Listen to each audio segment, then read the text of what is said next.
अस्सलाम वालेकुम नाज़रीन, ईद की खुशियों में बोल के साथ मैं हूं मोहम्मद कामरान। मेरे साथ मौजूद हैं सहरिश ज़ुहैब। सबसे पहले तो आप सब देखने वालों को मेरी जानिब से, सहरिश की जानिब से, हमारी टीम की जानिब से और जितने भी लोग यहाँ पर मौजूद हैं उनकी जानिब से ईद का पहला दिन बहुत बहुत मुबारक हो। ईद जो नाम होता है वो रूठे हुओं को मनाने का होता है, खुशियाँ बांटने का नाम होता है, खुशियाँ मनाने का नाम होता है, लेकिन सबसे इम्पॉर्टेंट बात जो इस ईद की होती है वो ईदी देना और ईदी लेना होता है। तो ये इशारा जो है मेरा वो सहरिश की जानिब सहरिश की जानिब है कि सहरिश आप मुझे कितनी ईदी दे रही हैं? मैं आपसे छोटी हूँ, मेरा ख्याल है, मैं आपसे बड़ी नहीं हूँ और ख़वातीन से उनकी उम्र नहीं पूछते। अच्छा जनाब, ईद चूँकि गले मिलने का भी नाम है, लेकिन इस दफ़ा कुछ हमें एहतियात भी करनी है। तो गले हम नहीं मिलेंगे, गिले शिकवे ज़रूर दूर करेंगे। तो आज की ट्रांसमिशन जिसमें हमें बिल्कुल इस बात को नहीं भूलना कि हमें ईद मनानी है, लेकिन बिल्कुल एहतियात के साथ SOPs को फॉलो करना है और ख़ास तौर पर मास्क जो है वो कहीं भी बाहर निकलें, किसी भी गैदरिंग में हो तो वो लगा के रखना है, क्योंकि आप जानते हैं कि ये ईद कुछ ऐसी है, सादगी से मनाने का कहा गया है, अपील की जा रही है और लॉकडाउन भी लगा दिया गया है ताकि कोरोना वायरस ना फैले। और गिले शिकवों की आपने बात की, गिले शिकवे दूर करना इम्यूनिटी के लिए भी बहुत ज़रूरी है। बिल्कुल। और इम्यूनिटी बढ़ाने के लिए आप जो काम कर सकते हैं वो ये कर सकते हैं कि जितने भी लोगों से आपके गिले शिकवे हैं, जितने की भी लोगों के दिलों में, आपके दिल में कुदूरते हैं लोगों के लिए, उन सबको दूर करें। गुस्सा है उसे भुला दीजिए, खुशी से जनाब अब इज़हार मोहब्बत कीजिए, इम्यूनिटी बढ़ाइए। बिल्कुल आप ठीक फरमा रहे हैं। अच्छा जनाब, तो हमारे जो मेहमान हैं, बड़े ज़बरदस्त किस्म का पैनल आज हमारे साथ मौजूद है। हमने कोशिश की है कि जितना हो सके जिसे कहते हैं ना कि वो शख्सियात जिनसे आप बात और वो शख्सियात जिनसे आप बात करना चाहते हैं, जिनसे आप मिलना चाहते हैं, उनको हम यहाँ पर बुलाएं और इस बोल TV के प्लेटफॉर्म से आप उनसे बातें कर सकें, उनकी बातें सुन सकें। तो आपके सवालात आपके तो जहनों में होंगे, लेकिन हम यहाँ पर बैठे हैं, आपकी खिदमत में मौजूद है, वो सवाल करेंगे आपके लिए और आप सुनेंगे। तो आज बहुत मज़ा आने वाला है, आप भरपूर तरीके से एंजॉय करेंगे। ईद का पहला दिन है और मेरा ख्याल है इंतज़ार नहीं करवाना चाहिए, मुतारिफ करवा देना चाहिए मेहमानों को। बिल्कुल बैठ के मुतारिफ करवाते हैं। तो जनाब मेरे लेफ्ट साइड पर मौजूद हैं secretary general Pakistan medical association doctor Qaiser Sajjad sahab, और ये ENT सर्जन भी हैं। माशाल्लाह से इनकी बड़ी ज़बरदस्त खिदमात हैं और ख़ास तौर पर इन दिनों में जबकि कोरोना वायरस फैल रहा है और हम लोग इन्हें बार बार लाइन पे लेते हैं और ये बार बार लोगों से अपील करते हैं कि मास्क लगा के रखिए, सोशल डिस्टेंसिंग का ख्याल रखिए, क्योंकि मैं ख़ास तौर पर कहूँगी वो पैरामेडिकल स्टाफ, हमारे डॉक्टर्स, बिल्कुल हमारी नर्सेस, हमारी एम्बुलेंस ड्राइवर्स, हमारी फौज, खास तौर पर हमारे रेंजर्स, पुलिस एहलकार, ये सभी हमारे हीरोज़ हैं और इन्होंने बहुत खिदमात सर अंजाम दी हैं। इन्हीं की काविशें हैं जो आज हम ईद मना रहे हैं। यकीनन इनको भी याद रखना चाहिए, उनके लिए भी दुआ करनी चाहिए। और कैसर सज्जाद साहब इसलिए भी हमारे लिए इंपॉर्टेंट होंगे क्योंकि वो कोरोना के प्रोसेस से गुजर के आए हैं। उनका प्रोसेस कैसे रहा और उन्होंने क्या टिप्स उनसे हम ले सकते हैं, वो भी हम जरूर बिल्कुल। और जनाब इस वक्त JDC के फाउंडर हैं, समाजी कारकुन हैं ज़फ़र अब्बास साहब, बड़े दमदार तरीके से बात करते हैं और अगले को बात समझाना जानते हैं कि तुम कहाँ गलती कर रहे हो, ठीक हो जाओ। तो आज हम इनसे भी पूछेंगे कि ईद का दिन कैसे गुजारते हैं, क्या ईद पे भी क्या यही सख्ती चलती है, खिदमत गुजारी चलती है, या फिर कुछ रिलैक्स भी करते हैं, अपनों के साथ ईद किस तरह मनाते हैं, इनसे भी बात करेंगे। और टिकटॉकर, हमारी टिकटॉक स्टार हैं जो कि इस वक्त हमारे साथ यहाँ पर मौजूद हैं, कशफ अंसारी साहिबा। कशफ, आपको भी हम वेलकम कहेंगे। और उसके बाद एक खातून जो कि हैं तो सिनफ़े नाजुक, लेकिन और बिल्कुल पतली सी है। अभी हम ऑफ दी कैमरा इनसे यही बात कर रहे थे कि जनाब आप ये बताएं कि आपको देख के बिल्कुल भी नहीं लगता क्या वेट लिफ्टिंग करती हैं, लेकिन माशाल्लाह से ये पावर लिफ्टिंग भी करती हैं और वेट लिफ्टिंग भी करती हैं। तो किस तरह इतना वजन उठा लेती हैं, ईद किस तरह मनाती हैं, इनसे भी बात होगी। और कामरान अपनी साइड को आप खुद इंट्रोड्यूस कराइए। बिल्कुल बिल्कुल। और फिक्सिट का नाम किसको मालूम नहीं है, और हमारे साथ इस वक्त इसी तंजीम के बानी और MNA भी हैं कराची से, आलमगीर खान साहब मौजूद हैं। बहुत शुक्रिया आलमगीर साहब आपके वक्त का। आलमगीर साहब से हम ज़रूर पूछेंगे कि कराची को फिक्सिट करने में कितना टाइम मजीद लगेगा। Thank you for coming in Alamgir साहब। और हमारे साथ one of my favourite person जिनको मैं बहुत फॉलो करता रहा, जुनैद जमशेद साहब, उनके साहबजादे हमारे साथ मौजूद हैं। तैमूर हमारे साथ मौजूद हैं, तैमूर जमशेद, बहुत शुक्रिया तैमूर आपके वक्त का। और सैफुल्ला भी हमारे साथ मौजूद हैं। सैफुल्ला आपके भी वक्त का बहुत शुक्रिया। और ईद का दिन हो तो सिंगिंग को हम कैसे भूल सकते हैं, आपने वो गाना जरूर सुना होगा, देखा जो चेहरा तेरा। एब्सोल्युटली, हाँ। तो जिन्होंने गाया था अरशद महमूद साहब, वो इस वक्त हमारे साथ मौजूद हैं। बहुत शुक्रिया अरशद साहब आपके वक्त का, और इनकी सुरीली आवाज़ में हम वो गाने ज़रूर सुनेंगे जो कि हमें अपने बचपन की यकीनन याद दिलाएंगे। बिल्कुल, और मैं भी इनसे बात कर रही थी, इन्होंने माशाल्लाह से बहुत कुछ नया भी तैयार किया है जो कि रिलीज़ हो रहा है ईद पर, बिल्कुल, और जनाब ईद के बाद भी है जो कि रिलीज़ होने वाला है। तो क्या इन्होंने हमारे लिए तैयार किया है, और उसमें ये हमें बताएंगे टीज़र कि जनाब क्या कुछ है और हमें कितना मज़ा आने वाला है इनके साथ। तो जनाब ये हमारा पैनल है, तो गुफ्तगू का आगाज़ करते हैं। ईद की खुशियाँ हम मिलकर बांटेंगे आपके साथ भी और अपने मेहमानों के साथ भी। तो सबसे पहले मैं रुख कर लेती हूँ डॉक्टर कैसर सज्जाद का। डॉक्टर साहब, बहुत शुक्रिया आपके वक्त का। चूँकि आपको मालूम है कि कोरोना वायरस पड़ोस में तो बहुत ही बुरे हालात हैं, और हमें बार बार कहा जा रहा है कि उनके हालात को देखें और कुछ सीखें, और एहतियात करने का कहा जा रहा है। आप खुद भी गुजरे हैं इस मरहले से, तो मैं चाहूँगी थोड़ा सा आप बताएं कि ख़ास तौर पर ये ईद का मौका, जब हर कोई, आपको पता है कि चाहता है कि दावतें हों, मिलकर बैठें, भरपूर तरीके से ईद को एंजॉय करें, ये कितना ख़तरनाक हो सकता है, हमें कितना बचना है इससे, क्योंकि ये बात पहले करना बहुत ज़रूरी है। बिस्मिल्लाहिर्रहमानिर्रहीम। बहुत शुक्रिया आपका, और ईद का दिन है, और मैं आज के दिन के लिए मैं उन तमाम लोगों को, जो लोग, जिसको आपने अभी डॉक्टर्स, पैरामेडिकल स्टाफ और फ्रंट लाइन सोल्जर्स कहते हैं, जो शहीद हो गए अब तक कोरोना के साथ लड़ते हुए, और वो लोग जो कि इस बीमारी में मुब्तला हुए पाकिस्तान में और पाकिस्तान के बाहर भी, उन तमाम लोगों को आज के दिन उनकी फैमिली के साथ हम खड़े हैं, और यकीनन उनका बहुत बड़ा लॉस हुआ है जो भी इसमें इंतकाल कर गए। ख़ासकर जो कोरोना में अपनी ड्यूटी देते रहे हैं, और ईद में, बकरीद में और आम दिनों में हॉस्पिटल्स में, और उसके बाद वो इंतकाल कर गए हैं, मैं उन तमाम लोगों को खराज तहसीन पेश करता हूँ। देखें, ये मैं बार बार ये कहता हूँ कि एहतियात इलाज से बेहतर है, और शॉपिंग जो आजकल हो रही है, ये शॉपिंग बाद में भी हो सकती है। ईद आपको बहुत सारी मिल सकती हैं, लेकिन अगर आप ज़िंदा रहे तो ट्रू। अगर आप ज़िंदा ही नहीं रहे, या कम से कम आप अगर बीमार हो के हॉस्पिटलाइज हो गए, तो आप यकीन करें कि जब आप हॉस्पिटल में जाते हैं तो सिचुएशन ऐसी होती है कि आपके लवायकीन बाहर होते हैं और आपका मरीज़ अंदर होता है, आप उनसे मिल नहीं सकते। ये नॉर्मल हालात नहीं है कि जी अपने मरीज़ से मिलने के लिए चले गए, उनसे मुलाकात कर ली, उनकी खैरियत पूछ ली, और कोई खाना पहुंचा रहा है, कोई और चीज़ दे रहा है, इसमें आप मिल नहीं सकते।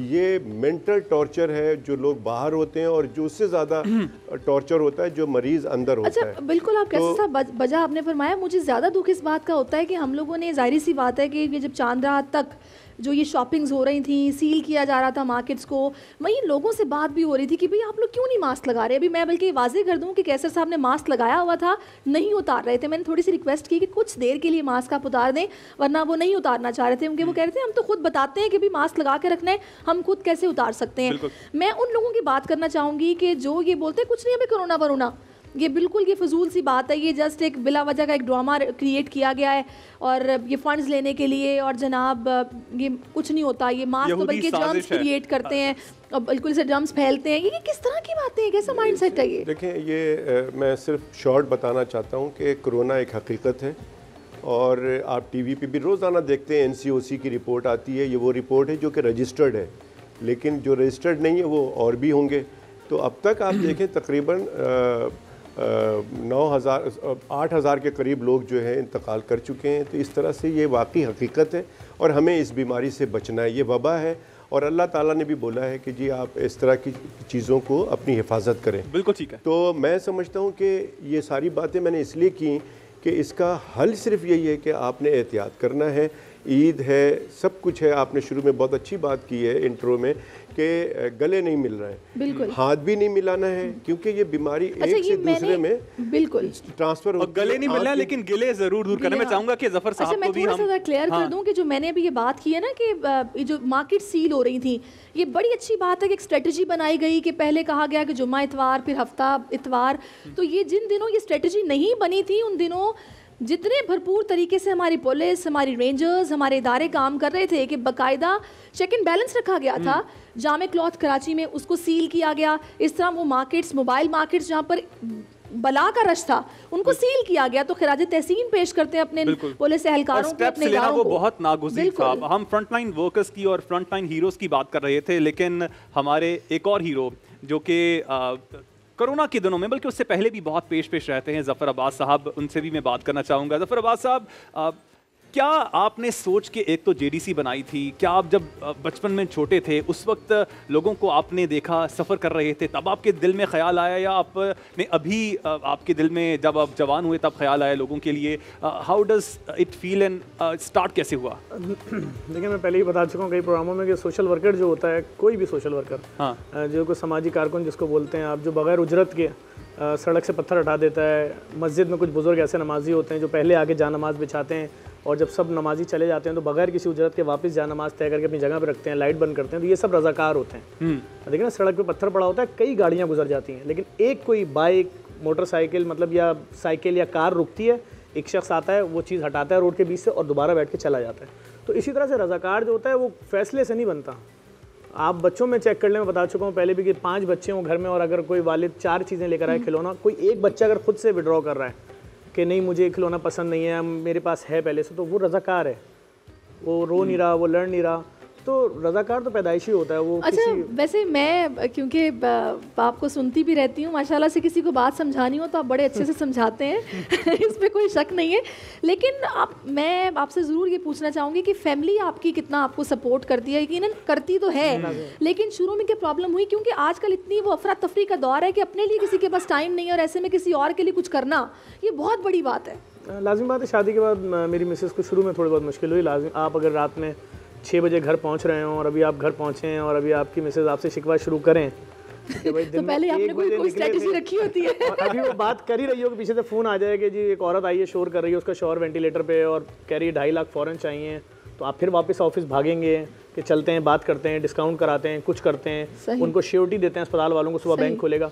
तो आप जब वापस जाते हैं तो फिर आप वापस आते हैं तो उस वक्त तो लाजिम बात है हमारा रूटीन कुछ इस तरह का है। फिर आपने समझा लिया इसका मतलब? हाँ, नहीं, वो समझ गए हैं कि हम जो काम कर रहे हैं, लाजिम बात है वो सब देख रहे होते हैं ना, कभी किसी के बच्चे की मैयत रिलीज़ करा रहे हैं पैसे दे के, कभी कुछ कर रहे हैं, कभी कुछ, तो वो सब मिल के फिर सपोर्ट करते हैं। बहुत अच्छी बात है, इस कार्य खैर में आप जिस तरीके से हिस्सा डाल रहे हैं और लोगों की मदद कर रहे हैं, अल्लाह ताला आपको मज़ीद तौफीक अता फरमाए और आप ये काम करते रहें। तो जनाब, खुशियों का समा है, खुशियों के रंग हैं, बोल के संग हैं, और आलमगीर साहब जो कि काफ़ी खामोश बैठे हैं, और अभी तो मुझे आपने हैरान कर दिया। मैंने आलमगीर साहब से ऑफ द कैंप पूछा कि आपने कब ज्वाइन किया था ये पॉलिटिक्स को, तो उन्होंने बताया जब मैं 19 साल का था। मैंने कहा आप दिखने में बिल्कुल इतने छोटे नहीं लगते, तो इतने फिट आप किस तरह हैं? कोई एक्सरसाइज, क्या रूटीन क्या आपका? और आज इस ख़ास मौके पर ईद के किस तरह ईद मनाते हैं? ईद का दिन तो ऑब्वियसली जो सबका ही गुजरता, नमाज होती है, उसके बाद कब्रिस्तान जाते तमाम फैमिली मेम्बर्स, फिर चूँकि हमारे जितने रिलेटिव्स हैं करीब करीब रहते तो एक दूसरे के घर आना जाना होता। सबसे पहले ये जांच पड़ताल की जाती किसके घर क्या पका है, अच्छा, तो फिर उधर पहुंचा जाता। और फिर हमारा फिक्सड का एक फिक्सड फैमिली होम के नाम से ऑर्फनेज है, हम सब जितने फिक्सड के वर्कर्स हैं, रज़ाकार हैं, हम सब वहाँ जाते, उन बच्चों के साथ ईद स्पेंड करते अपनी, और तो ये सारा सिलसिला। अच्छा, तो खाने की आपने बात की, खाने में पसंद क्या है और ख़ुद कुछ आप बना लेते हैं? अच्छा, आप बनाते क्या हैं? बनाना तो बारबेक्यू जो दोस्तों के साथ गेट टुगेदर में बंदा बना सकता है, मैं खुद बारबेक्यू वगैरह करता हूँ। और साथ ही जो पसंद है, जो हमारे नॉर्दर्न एरियाज़ के खाने और स्पेशली जो गोश्त वगैरह है वो हम खुद पकाते भी हैं, हमारा ट्रेडिशनल भी है और पसंद भी वही करते हैं। अच्छा, खाना तो चलो ठीक है, समझ आ गया। आप ये मैंने नोटिस किया है कि जितने बड़े होते हैं उनको ईदी लेने का ज़्यादा शौक होता है। हाँ। छोटों को तो पता होता है कि मिलनी है तो ये ईदी अभी आपको मिलती है या फिर बस? असल में हुआ ये कि एमिनशिप से पहले मैं लेने वालों की लाइन में होता था और अब देने वालों। अब वो ताना भी देते हैं और ईदी भी अच्छा, मुझे तो आपका वो वाला वो जो था ना, एक पूरा सीन जो क्रिएट हुआ था, मुझे अभी तक याद है, शायद वज़ीर आला हाउस के बाहर कचरा फेंका था, फिर वो जेल हुई, पुलिस, और बड़ा वो एक सीन क्रिएट हुआ था। मैं पूछूंगी आपसे कि वो सारा फिर मामला किस तरह क्या हुआ। आगे बढ़ते हैं जनाब, हमारे लेजेंड सिंगर और स्कॉलर भी जुनैद जमशेद, जिन्हें हम बिल्कुल कभी नहीं भुला सकते, ऐसा खलाए जो कभी पूरी नहीं हो सकता, और उनके गाने जो कि आज भी हमारे यंगस्टर्स भी सुनते हैं, तो उनके दोनों साहबजादे हमारे साथ तशरीफ़ फरमा है। सैफुल्लाह तैमूर। तैमूर, सबसे पहले मैं आपसे पूछूंगी, यकीनी तौर पर बाबा आपको याद आते होंगे और ख़ास तौर पर किसी त्यौहार पर तो बहुत ही याद आते होंगे। बिल्कुल ऐसा ही है, और जिस तरह भी आलमगीर भाई ने बोला कि वो सबकी ईद का जो दिन है वो सिमिलर ही होता है, हमारा भी इसी तरह जो है वो फजर पे उठे, फिर उसके बाद नमाज पे गए और वापस आए घर, तो एक शीर खोरमे की जब बाबा थे तब किस तरह, मतलब क्या? ये मैं उसी की ही अच्छा, उसी का बता रहे हैं, कि नमाज पे साथ गए, वहाँ पे लोग जो रिश्तेदार जमा हुए होते थे उनसे मिलते थे, फिर जब घर आते थे तो घर के अंदर एक शीर खोरमा की जो एक स्मेल सारे घर में होती थी, क्योंकि अब्बा भाइयों में अपने सिबलिंग्स में सबसे बड़े थे, तो सब हमारे घर आते थे। तो फिर सारे उसके बाद रिश्तेदार जो आते थे बैठते थे, और उसके बाद से जो शुरू होता था वो मामला, वो लंच तक जो है कोई आ रहा है, बैठ रहा है, कर रहे हैं, और फिर हम निकलते थे। हमारा एक मेरी बेसिकली अम्मा के मामू हैं, उनके घर जो है लंच होता था, तो बस वो एक ट्रेडिशन हमेशा से चलता हुआ आ रहा है, तो उस पर जाते थे। तो बेसिकली सेम टू सेम जो सबकी होती थी, सबकी ईद जैसी होती थी वैसे ही शुरू होती थी, लेकिन बस बाबा से ईदी किस तरह लेते थे अब्बा से? जिद करके या गाना गा के? क्या बाबा मैं आपका गाना गाऊंगा इस वक्त, तो उसके बाद मुझे ईदी मिलेगी? हाँ, एक अंडरस्टूड रूल होता था कि जो लेटेस्ट कंट्री से वो आए होते थे उसी करेंसी में ईदी मिलनी थी। अगर यूएस से आए हैं तो डॉलर होने चाहिए, यूके से आए हैं तो पाउंड होने चाहिए। अंडरस्टूड बात थी कि अभी जहाँ से आपका टूर हुआ है उधर ये तो बड़ा जबरदस्त तरीका है भाई। और मैं अब एक और चीज़ आपसे यकीनन पूछना भी चाहूँगा, जो मैं बात कर भी रहा था कि अब खुद भी आपके वालिद साहब शुरू में सिंगर रहे, बाद में नात खान रहे, तो क्या आप लोगों से सुना करते थे, आपको कहा करते थे कि आप दोनों सैफुल्लाह तैमूर, आप दोनों से क्या कहा करते थे कि आप भी नात पढ़ें, या फिर आपसे सुना करते थे जब गाना गाते थे तो आपसे गाने अपने सुनते थे या खुद ही सुनाते थे वो? मैं आपको बताऊं, कभी इस तरह इत्तेफाक तो नहीं हुआ कि हमने उनको कभी सुनाया हो। असल में क्योंकि उनका काम इतना हाई स्टैंडर्ड का होता था कि एक खुद से दिल नहीं मानता था कि इनके सामने अभी कुछ करना भी चाहिए। और उस बात का अब जो है थोड़ा मैं कहूँगा रिग्रेट रहता है कि काश उनके साथ थोड़ा सीख लेते, कुछ टिप्स ले लेते उनसे, क्योंकि उन्हें तो इतने अरसे इस फील्ड में गुजारा, म्यूज़िक से पहले और फिर नात में, और इतने सारे अब किस्से जो सुनते हैं हम कि वो आके उनके जो स्टूडेंट्स जो अब आ रहे हैं, पहले जिनसे मुलाकात नहीं होती थी, वो बताते थे कि किस तरह वो हमें इनकरेज करते थे, किस तरह वो बताते थे कि किस तरह इसको अपनी आवाज़ को बेहतर करना है, अपने अंदाज को बेहतर जरूर इनायत भी करें, कुछ अच्छा बिल्कुल सुनेंगे, लेकिन कामरान मैं चाह रही हूँ कि पहले सभी मेहमानों से इस तरीके से हाँ। अच्छा सैफुल्लाह, आप चूंकि मुझे लग रहा है तैमूर से आप छोटे हैं, तो छोटों की तो वैसे ही ज़्यादा अटैचमेंट होती है अपने अब्बा के साथ, तो आप बताएं आपको अब क्या वो यादें हैं जो इस खास मौके पर आपके जहन में आती हैं और आपका यकीनी तौर पर दिल चाहता होगा कि काश अब्बा होते?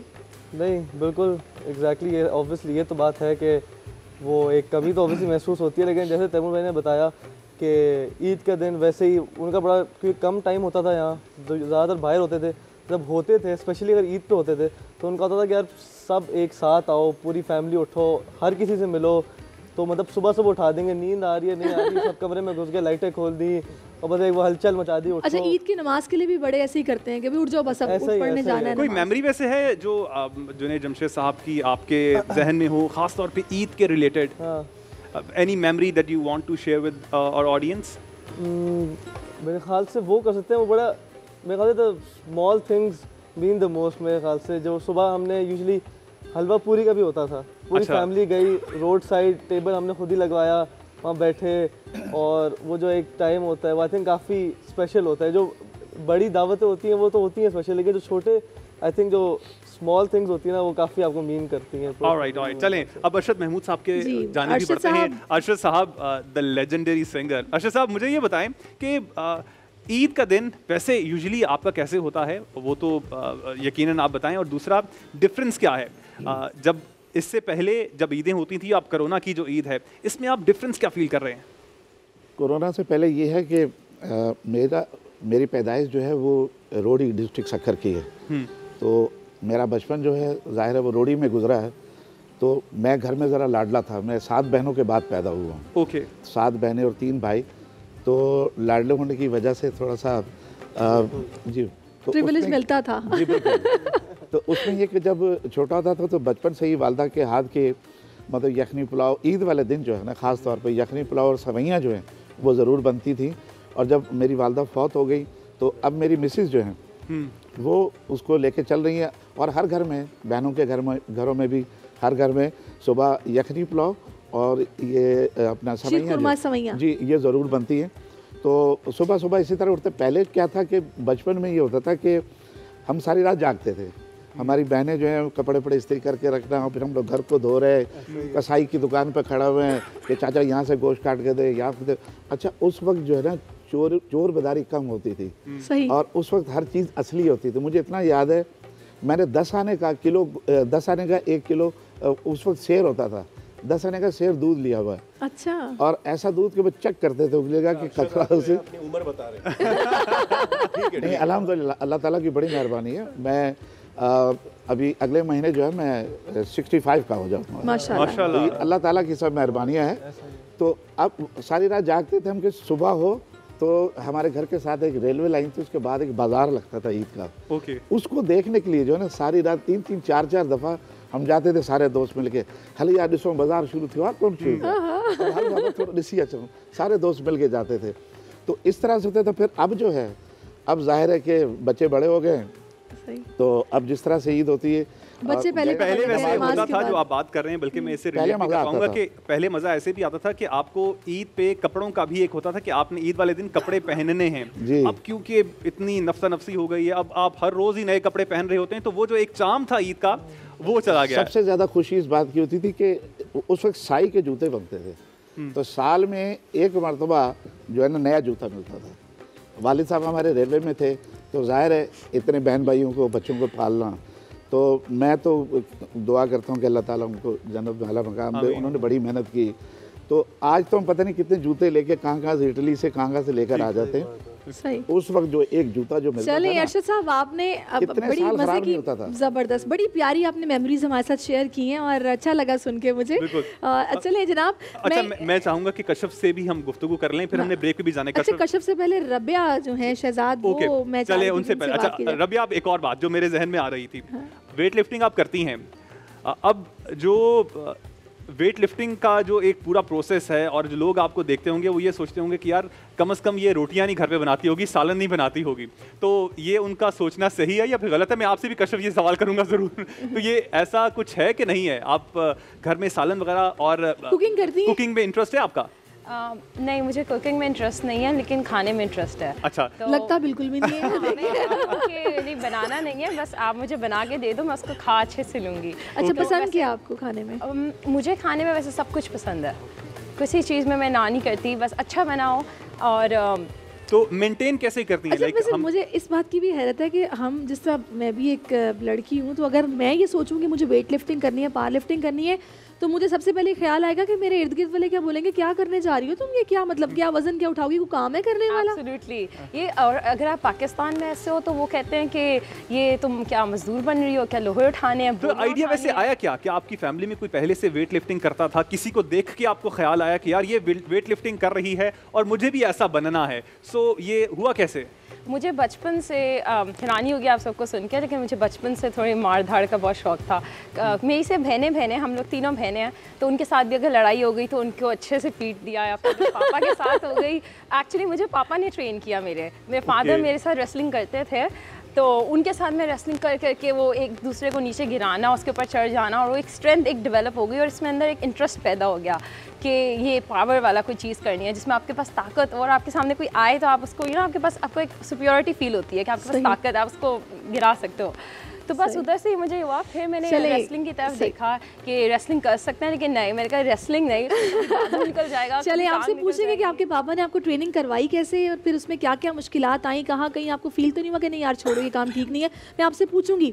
कशफ माशाल्लाह से टिकटॉकर स्टार हमारे साथ मौजूद हैं, और टिकटॉक का तो भाई आजकल ज़माना है, टिकटॉकर्स तो आजकल ऊपर जा रहे हैं, बिल्कुल भाई ज़बरदस्त। तो मुझे ये बताइएगा कशफ, आप मतलब आपको नहीं ख्याल आया कि शुरू में तो ऐसे शुरू किया होगा कि यार वीडियो बनाती हूँ, अच्छी लगूंगी, डालती हूँ, आपको अंदाज़ा नहीं होगा कि टिकटॉकर स्टार्स बन जाएंगे? सबसे पहले तो सबको अस्सलाम वालेकुम और ईद मुबारक। खैर मुबारक। और मतलब कि सबसे पहले तो ये हुआ था जब मैंने टिकटॉक बनाना स्टार्ट किया था, तो बहुत ज़्यादा मेरी फैमिली थोड़ी सी स्ट्रिक्ट होती है ना, नहीं करने देते थे। खैर आहिस्ता आहिस्ता करके मनाया फैमिली को, और फिर थोड़ा सा बड़ी आगे, तो फिर जब बढ़ गई तो घर वालों ने देखा कि मतलब किसी गलत वे में नहीं है, मतलब कर रही है तो घर में ही कर रही है, फिर घर के काम भी करना। फिर मैंने इस चीज़ को पॉजिटिव में लिया, मतलब मैंने फिर कुकिंग व्लॉगिंग स्टार्ट कर दी। कुकिंग मैं खाना बहुत अच्छा बनाती हूँ, तो मैंने YouTube पे व्लॉगिंग स्टार्ट कर दी कुकिंग के साथ। तो ये सारी चीज़ें जब साथ साथ मैं करने लगी तो घर वाले आज क्या बनाना, ईद का दिन है? हाँ, आज क्या बनाना, ईद का दिन है, कुकिंग अच्छी करती है ना? आज के दिन मतलब कि मैं तो ऐसा होता है कि हमारे घर में ना पूरा ननियाल आता है, तो मैं मम्मा के साथ, मतलब मैं, मेरे ननियाल वाले थोड़ा पिज़्ज़ा वगैरह शौक से खाते, तो वो मैं बना लेती हूँ, मम्मा पुलाव बना लेती हैं, और सबसे फेवरेट तो शीर खुरमा होता है, तो वो मम्मा भी बनाती है। ब्रेक का मुझे आई एम सॉरी कशिफ, आपको मैं कट कर रहा हूँ। नाजरीन, यहाँ पर ब्रेक लेंगे और ब्रेक से जब वापस आएंगे तो अरशद महमूद साहब से बहुत ही खूबसूरत सा गाना सुनेंगे। आप और हमारे वो जो नया उनका गाना आ रहा है ईद पर, मतलब बिल्कुल। अच्छा, वो बाद में, अच्छा चलें ठीक है, जैसे अर्शद साहब आपकी मर्जी। चलिए नाज़रीन, एक ब्रेक लेते हैं। मीठी ईद की खुशियां हैं और आपके साथ हम बांट रहे हैं। अपना बहुत ख्याल रखिए और बोल देखते रहिए आफ्टर दिस ब्रेक।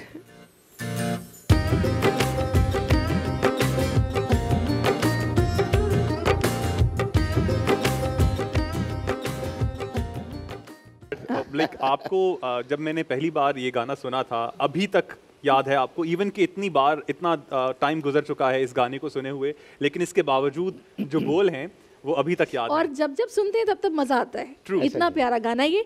लेकिन अरशद साहब ने क्या नया बनाया है हमारे लिए, आवाम के लिए, लोगों के लिए, वो अभी ये बताना नहीं चाह रहे। तो चलिए, आना तो हमारे सामने ही है ना, चलिए ठीक है। अच्छा जनाब, आगे बढ़ते हैं। और मैं अभी आलमगीर साहब से ये बात करी थी। आलमगीर साहब इतने खामोश और इतने, मतलब वो कहते हैं ना कि सोफिस्टिकेटेड, जिसे मैं कहूँगी। मैंने पूछ रही हूँ कि आप घर में भी ऐसे ही हैं या फिर बाहर निकल के बस ऐसे हो जाते हैं? ऐसे नहीं है, लेकिन बाहर कोशिश ये रहती कि सुना ज़्यादा जाए, बोला कम जाए। दो कान दिए, मुंह एक। ये तो आजकल फवाद साहब कह रहे हैं, रेशो है ना, पहले तो उस हिसाब से इस्तेमाल किया जाए। लेकिन मैं फिर से कहूँ, एक तो ये ईद का दिन ऐसा होता है कि सहरी वाली आदत रहती है, वो पूरी रात बंदा जागता है और फिर पूरे दिन नींद भी आती, थकन भी होती, रूटीन पूरे महीने की जो चल रही होती, ईद के दिन वही। और मैं अभी उसी मोड में हूँ, मैं थका हुआ हूँ। आप थके हुए हैं ना, मैं आपके बाद चलती हूँ जफर साहब के पास। आप मुझे थके हुए ऐसा लग नहीं रहे, क्योंकि आप इवन के काम बहुत कर रहे हैं। रमजान में जितना काम शायद आपने किया है, किसी और ने शायद ना किया हो। तो जफर साहब, क्या हालात, क्योंकि आप दोनों ही माशाल्लाह काफी, मतलब as a रज़ाकार, as a Falahi कारकुन भी काम कर रहे हैं। दोनों की अच्छी तंजीमें हैं और बहुत अच्छा काम भी कर रही हैं। तो आप क्योंकि एक्टिव भी बहुत रहे हैं, ना सिर्फ रमजान में, इससे पहले भी रहते हैं, लेकिन अब क्योंकि कोरोना के दिन हैं और ऊपर से रमजान आ गया, लोगों की माशी हालात जो हैं वो इतने अच्छे नहीं हैं। तो रमजान कैसा गुजरा आम लोगों का? आम लोगों का रमज़ान तो जो पिछले 70 सालों में पाकिस्तान में गुजरा, उस मुकाबले में तो बहुत ख़तरनाक गुजरा। लोगों के दस्तरखानों पे अफ्तार में वो चीज़ें नहीं थी। मैं 80% पाकिस्तानियों की बात करूँगा, जो कि नहीं है, जो अमीर नहीं है, जिनके पास पैसा नहीं है, जिनके पास गाड़ियाँ नहीं हैं, जिनके पास प्रॉपर्टीज़ नहीं हैं, जिनके बच्चों के पास फ्लैट, जायदादें, ज़रात नहीं है, वो काम करते हैं लोगों के यहाँ या वो प्राइवेट जॉब्स करते हैं, तो वो तमाम चीज़ें नहीं नज़र आई इस बार। मैंने 5-6 रमज़ान को भी मीडिया पे बोला था कि हम अपने आज से 4 साल भी पीछे चले जाएं तो हमें अच्छी तरह याद है कि आपने तो काफ़ी जगहों पे इफ्तारी के लिए और सहर के लिए एहतमाम किया है। ये अच्छा नहीं है, ऐसा नहीं होना चाहिए था ना। ट्रू, सही कह रहे हैं। बार बार लोग मुझसे बोलते हैं कि आप आने वाले 10 सालों में अपने इदारे को कहाँ देखना चाहते हैं, तो मैं उनसे कहता हूँ मैं आने वाले 1 घंटे बाद अपने इदारे में अपने हाथ से ताला लगाना चाहता हूँ कि एक भी इदारा ऐसा ना हो जहाँ पे हमारी माँ, बहन, बेटी पे अगर बुरा वक्त आए उसको उठ के जाना पड़े। रियासत पूरी करे जिम्मेदारी।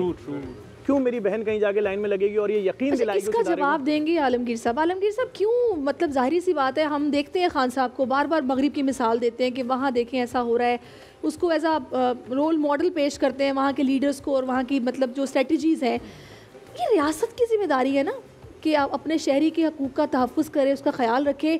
क्यों बाहर के ममालिक में मेडिकल फैसिलिटीज़ हैं उस तरीके से जिस तरह हमारे पास नहीं है। अभी सहूलत कार्ड या फिर एहसास प्रोग्राम का कार्ड जिसके पास नहीं है वो तो धक्के खा रहा है। और दूसरा ये कि जो एजुकेशन फैसिलिटीज़ है, तालीम को आम करना है, बाहर ये आम है, फ्री है, हमारे पास ये नहीं है। तो ये चीज़ों को कब फॉलो किया? आइन हमारा जो है वो अगर हमारे तहफ़्फ़ुज़ की बात करता है तो उसमें ये चीज़ें भी तो है ना, इस पर कोई बात क्यों नहीं करता? देखिए, यकीनन एक तो ये कि चीज़ें गवर्नमेंट प्रोसीजर्स में जब जाती वो सुस्त रवि का शिकार होती। जो पेस हम चाहते या इवन प्राइम मिनिस्टर साहब जो पेस चाहते अपनी गवर्नमेंट में वो पेस नहीं होती।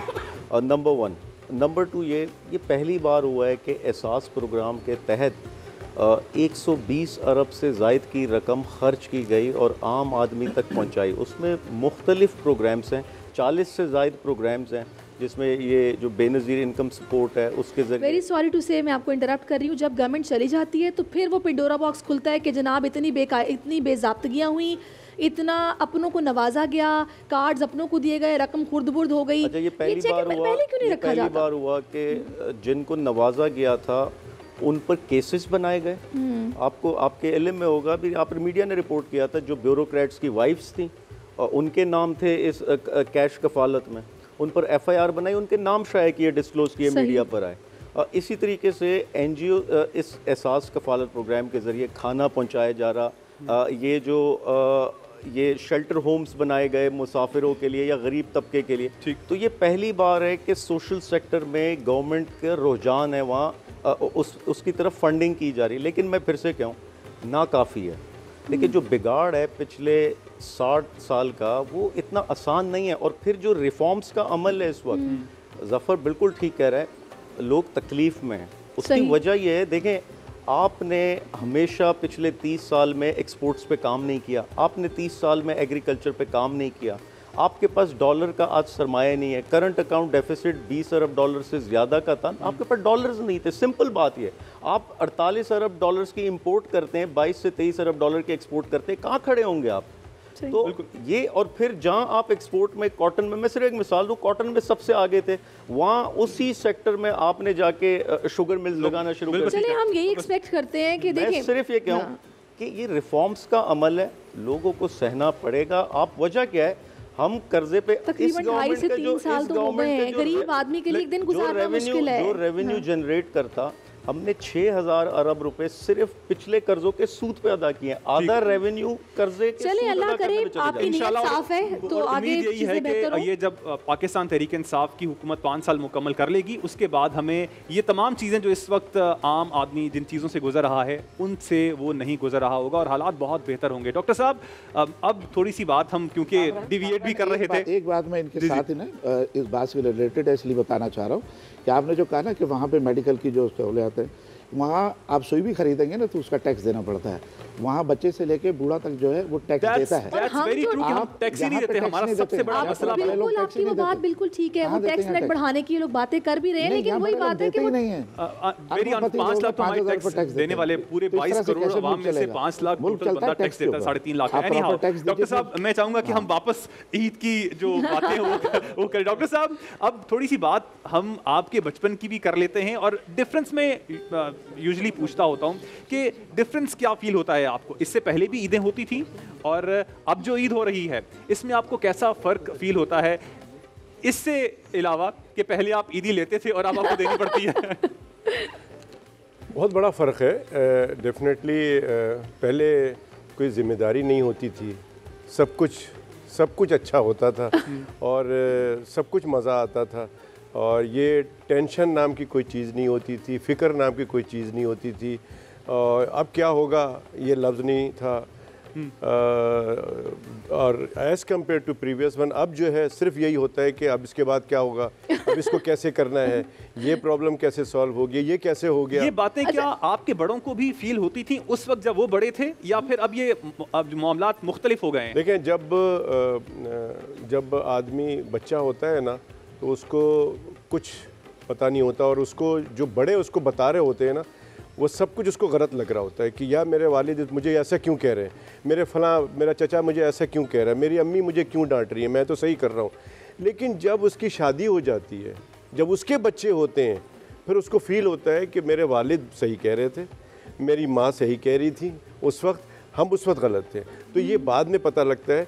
तो मैं समझता हूँ कि कुछ चीज़ें ऐसी होती हैं जो कि आपको माहौल सिखाता है, कुछ चीज़ें ऐसी होती हैं जहाँ आप सीखना चाहते हैं या सीख जाते हैं घर से। इसीलिए हम कहते हैं कि तालीम एक अलग चीज़ है, तरबियत बिल्कुल अलग चीज़ है। जिसके पास तालीम है और अगर तरबियत नहीं है तो वो बेकार है। अच्छा, लेकिन जिसके पास तालीम भी है और तरबियत भी है तो उस पे सोने पे सुहागा। बिल्कुल आप ठीक फरमा रहे हैं। अच्छा मैं अभी एक चीज़ सोच रही हूँ, आपने बड़ी अच्छी बातें की हैं आपके चूँकि साथ ही जफ़र साहब तशरीफ़ फरमाए। जफ़र साहब आज ईद का दिन है, हम सब इतना तैयार होके आए हैं, मुझे समझ नहीं आ रही आपने तैयारी क्यों नहीं की? मतलब ईदी सबको बांट आए। हाँ ईदी तो सबको बांट आए, लेकिन मतलब वो या फिर आपने सोच लिया कि मैंने इसी टी शर्ट में रहना है और बस अब नहीं, असल में मसला ये है कि हम जिस लोगों से हमारा वास्ता पड़ता है उनके यहाँ बच्चों ने पिछले 2-3 सालों से अब कपड़े नहीं ख़रीदे हैं, और हम पिछले 23 रमज़ान से इस साल भी, पिछले साल हमने 4.5 लाख सूट बांटे थे, इस साल हमें उस तरह से कपड़े नहीं मिले, तो हम समझ सकते हैं इस साल दीगर इदारों को भी नहीं मिले होंगे। तो एक बहुत बड़ा तबका है जो कि मुसलमान है और उनकी ईद है ये, और बच्चे की ईद क्या होती है कि वो उसको ईदी मिले, वो भी नमाज़ पढ़ने जाए तो नया कपड़ा पहन के जाए, तो बहुत मुश्किल में हमारे लोग, तो हम कैसे एक नया कपड़ा पहन के उसको महसूस करते हुए नहीं जेनवन हम तो झेल रहे हैं। हमारे पास औरतें आई हुई हैं रात से, चांद रात से बैठी होती हैं कि मैं घर नहीं जाऊंगी, मेरा शौहर हिम्मत हार के आ गया है, मेरे 5 बेटियां हैं, मेरे 2 बेटे हैं, मुझे इतने कपड़े चाहिए।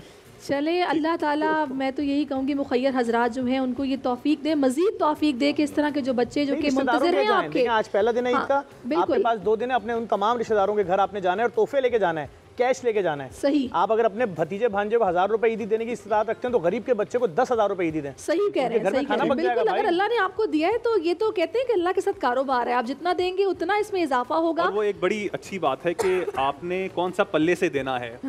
आपको भी अल्लाह ने दिया है और आप आगे करेंगे तो कौन सा पल्ले से दे रहे हैं आप। एनी हाउ, मैं चाह रहा हूँ, तो वैसे ब्रेक का कहा जा रहा है, लेकिन मैं चाह रहा हूँ और क्या कुछ करती हैं और रूटीन क्या होती है वैसे आपकी? मेरी वैसे रूटीन ये थी, पहले लास्ट ईयर मैंने ग्रेजुएट किया है, IBA से BBA कंप्लीट किया और साथ में अपनी ट्रेनिंग जारी रखी थी। कॉम्पिटिशन्स बहुत ज़्यादा खेल रही थी तब उस वक्त, क्योंकि कोरोना नहीं था, बहुत ज़्यादा कॉम्पिटिशन्स हो रहे थे इंटरनेशनल। उसके बाद 2020 में एक IBA भी ख़त्म हो गया, साथ कॉम्पिटिशन्स भी ख़त्म हो गए, तो अब बिल्कुल फिर कुछ महीने तो बहुत ज़्यादा क्वारंटाइन ही रहे थे। तो मैंने अपने फादर की फैक्ट्री ज्वाइन कर ली थी, साथ वर्क फ्रॉम होम कर रही थी और साथ में अपनी ट्रेनिंग। अच्छा मेरी क्योंकि पूरे मैं एक वाहिद वेट लिफ्टर और पावर लिफ्टर हूँ पूरे सिंध में, और अनफॉर्चुनेटली कराची पाकिस्तान का सबसे बड़ा शहर है, लेकिन इसमें कोई वेट लिफ्टिंग की इंस्टीट्यूट मौजूद नहीं है, तो मैंने अपने ही घर के अंदर डाइनिंग रूम को जिम बना लिया, तो मैं वहीं ट्रेनिंग करती हूँ। तो मुझे जो जिम्स क्लोज हो गए थे बिकॉज ऑफ कोविड क्वारंटाइन की वजह से, तो मुझे उसकी वजह से मेरी ट्रेनिंग नहीं रुकी अल्हम्दुलिल्लाह। तो ट्रेनिंग वैसे आप करती कितना है, डेली बेसिस पे कितनी ट्रेनिंग होती है आपकी? मैं अराउंड 1.5 to 2 आवर्स करती हूँ, और रमज़ान हो या जो भी हो, लेकिन ट्रेनिंग नहीं छुटती। अभी भी पूरे रमज़ान मैंने इसको ट्रेनिंग किया। पहले मैं अफ्तारी के बाद कर रही थी 9-10 बजे रात को शुरू, बट वही हो गया था कि आप इतना ज़्यादा खाने के बाद बहुत ज़्यादा आप बहुत डल फील करते हो, तो मैंने कहा ओके फ़ाइन, मैं अफ्तार से पहले ही कर लेती हूँ। मैं 5-10 kgs भले ही कम उठाऊंगी, क्योंकि आप 14 आवर्स का फास्टिंग कर रहे हो तो आपकी एनर्जी लेवल्स डाउन हो जाते हैं। एक तो पावर लिफ्टिंग, वेट लिफ्टिंग में you need a lot of food ताकि आपको एनर्जी मिले बॉडी में। तो मैं अफ्तार से पहले ट्रेनिंग स्टार्ट कर दी मिड रमज़ान से। तो अल्हम्दुलिल्लाह अल्लाह, मतलब आई गेस जो रोज़ा है ये सिर्फ आपकी एक नीयत है, वरना तो आपको 2 घंटे में प्यास लग जाए। अच्छा वैसे कशफ आपने कुछ सोचा है कुछ जिमिंग के बारे में? दोस्ती कर लूं। अच्छा नहीं, मैंने बहुत करी है जिमिंग वगैरह। मैं स्विमिंग बहुत अच्छी करती हूँ, मैं सिखाती भी थी। अच्छा। तो मैं स्विमिंग करती हूँ, बट मेरा वेट वही रहता है क्योंकि खाने पे हाथ नहीं रुकता। लेकिन आज ईद के दिन में सारी पाकिस्तान में जो भी लोग अपने वेट के ऊपर कंट्रोल कर रहे हैं, डाइट कर रहे हैं, लेकिन ईद के 3 दिन मैं उनको मशवरा दूंगी कोई डाइट ना करें, क्योंकि ईद के 3 दिन साल में 6 दिन ही होते हैं, तो ईद को भरपूर एंजॉय करें, मीठा खाएं। इस बात से तो बहुत खुश हुई है, क्योंकि उनको अब एक और तौजी मिल गई है कैसे करना चाहिए। I am a food lover, और मैं कहती हूँ खुश होके खाना चाहिए, खुल के खाना चाहिए। हाँ बिल्कुल मौका चाहिए, लेकिन ये भी नहीं कि भाई जनाब आप बिल्कुल हद ही पार कर दें, क्योंकि आपकी सेहत के लिए भी ठीक नहीं है हर चीज। अभी ना वक्फे में अभी एक इन्होंने बड़ी जबरदस्त बात बताई मुझे, उससे बातों से ना कहते पंजाबी कहते गला में गाल निकल दी। हाँ जी बिल्कुल। तो वो मुझे एक बात याद है कि माँ अपने बच्चे को पढ़ा रही है, कह रही है बताओ कि फलां फलां किसने बनाया था उनको, तो कहता मुझे क्या मालूम, तो कह रहे तुम आजकल पढ़ाई पे ध्यान नहीं दे रहे हो, पढ़ाई पे ध्यान दो। बच्चा ऐसे करके देख रहा है, समझे ना, पढ़ाई पे ध्यान दो वरना पढ़ाई पे ध्यान दो। तो बच्चा कहता है मम्मा जी सैरिश को जानती है, कह रही नहीं, कहते पापा पे ध्यान दो। अच्छा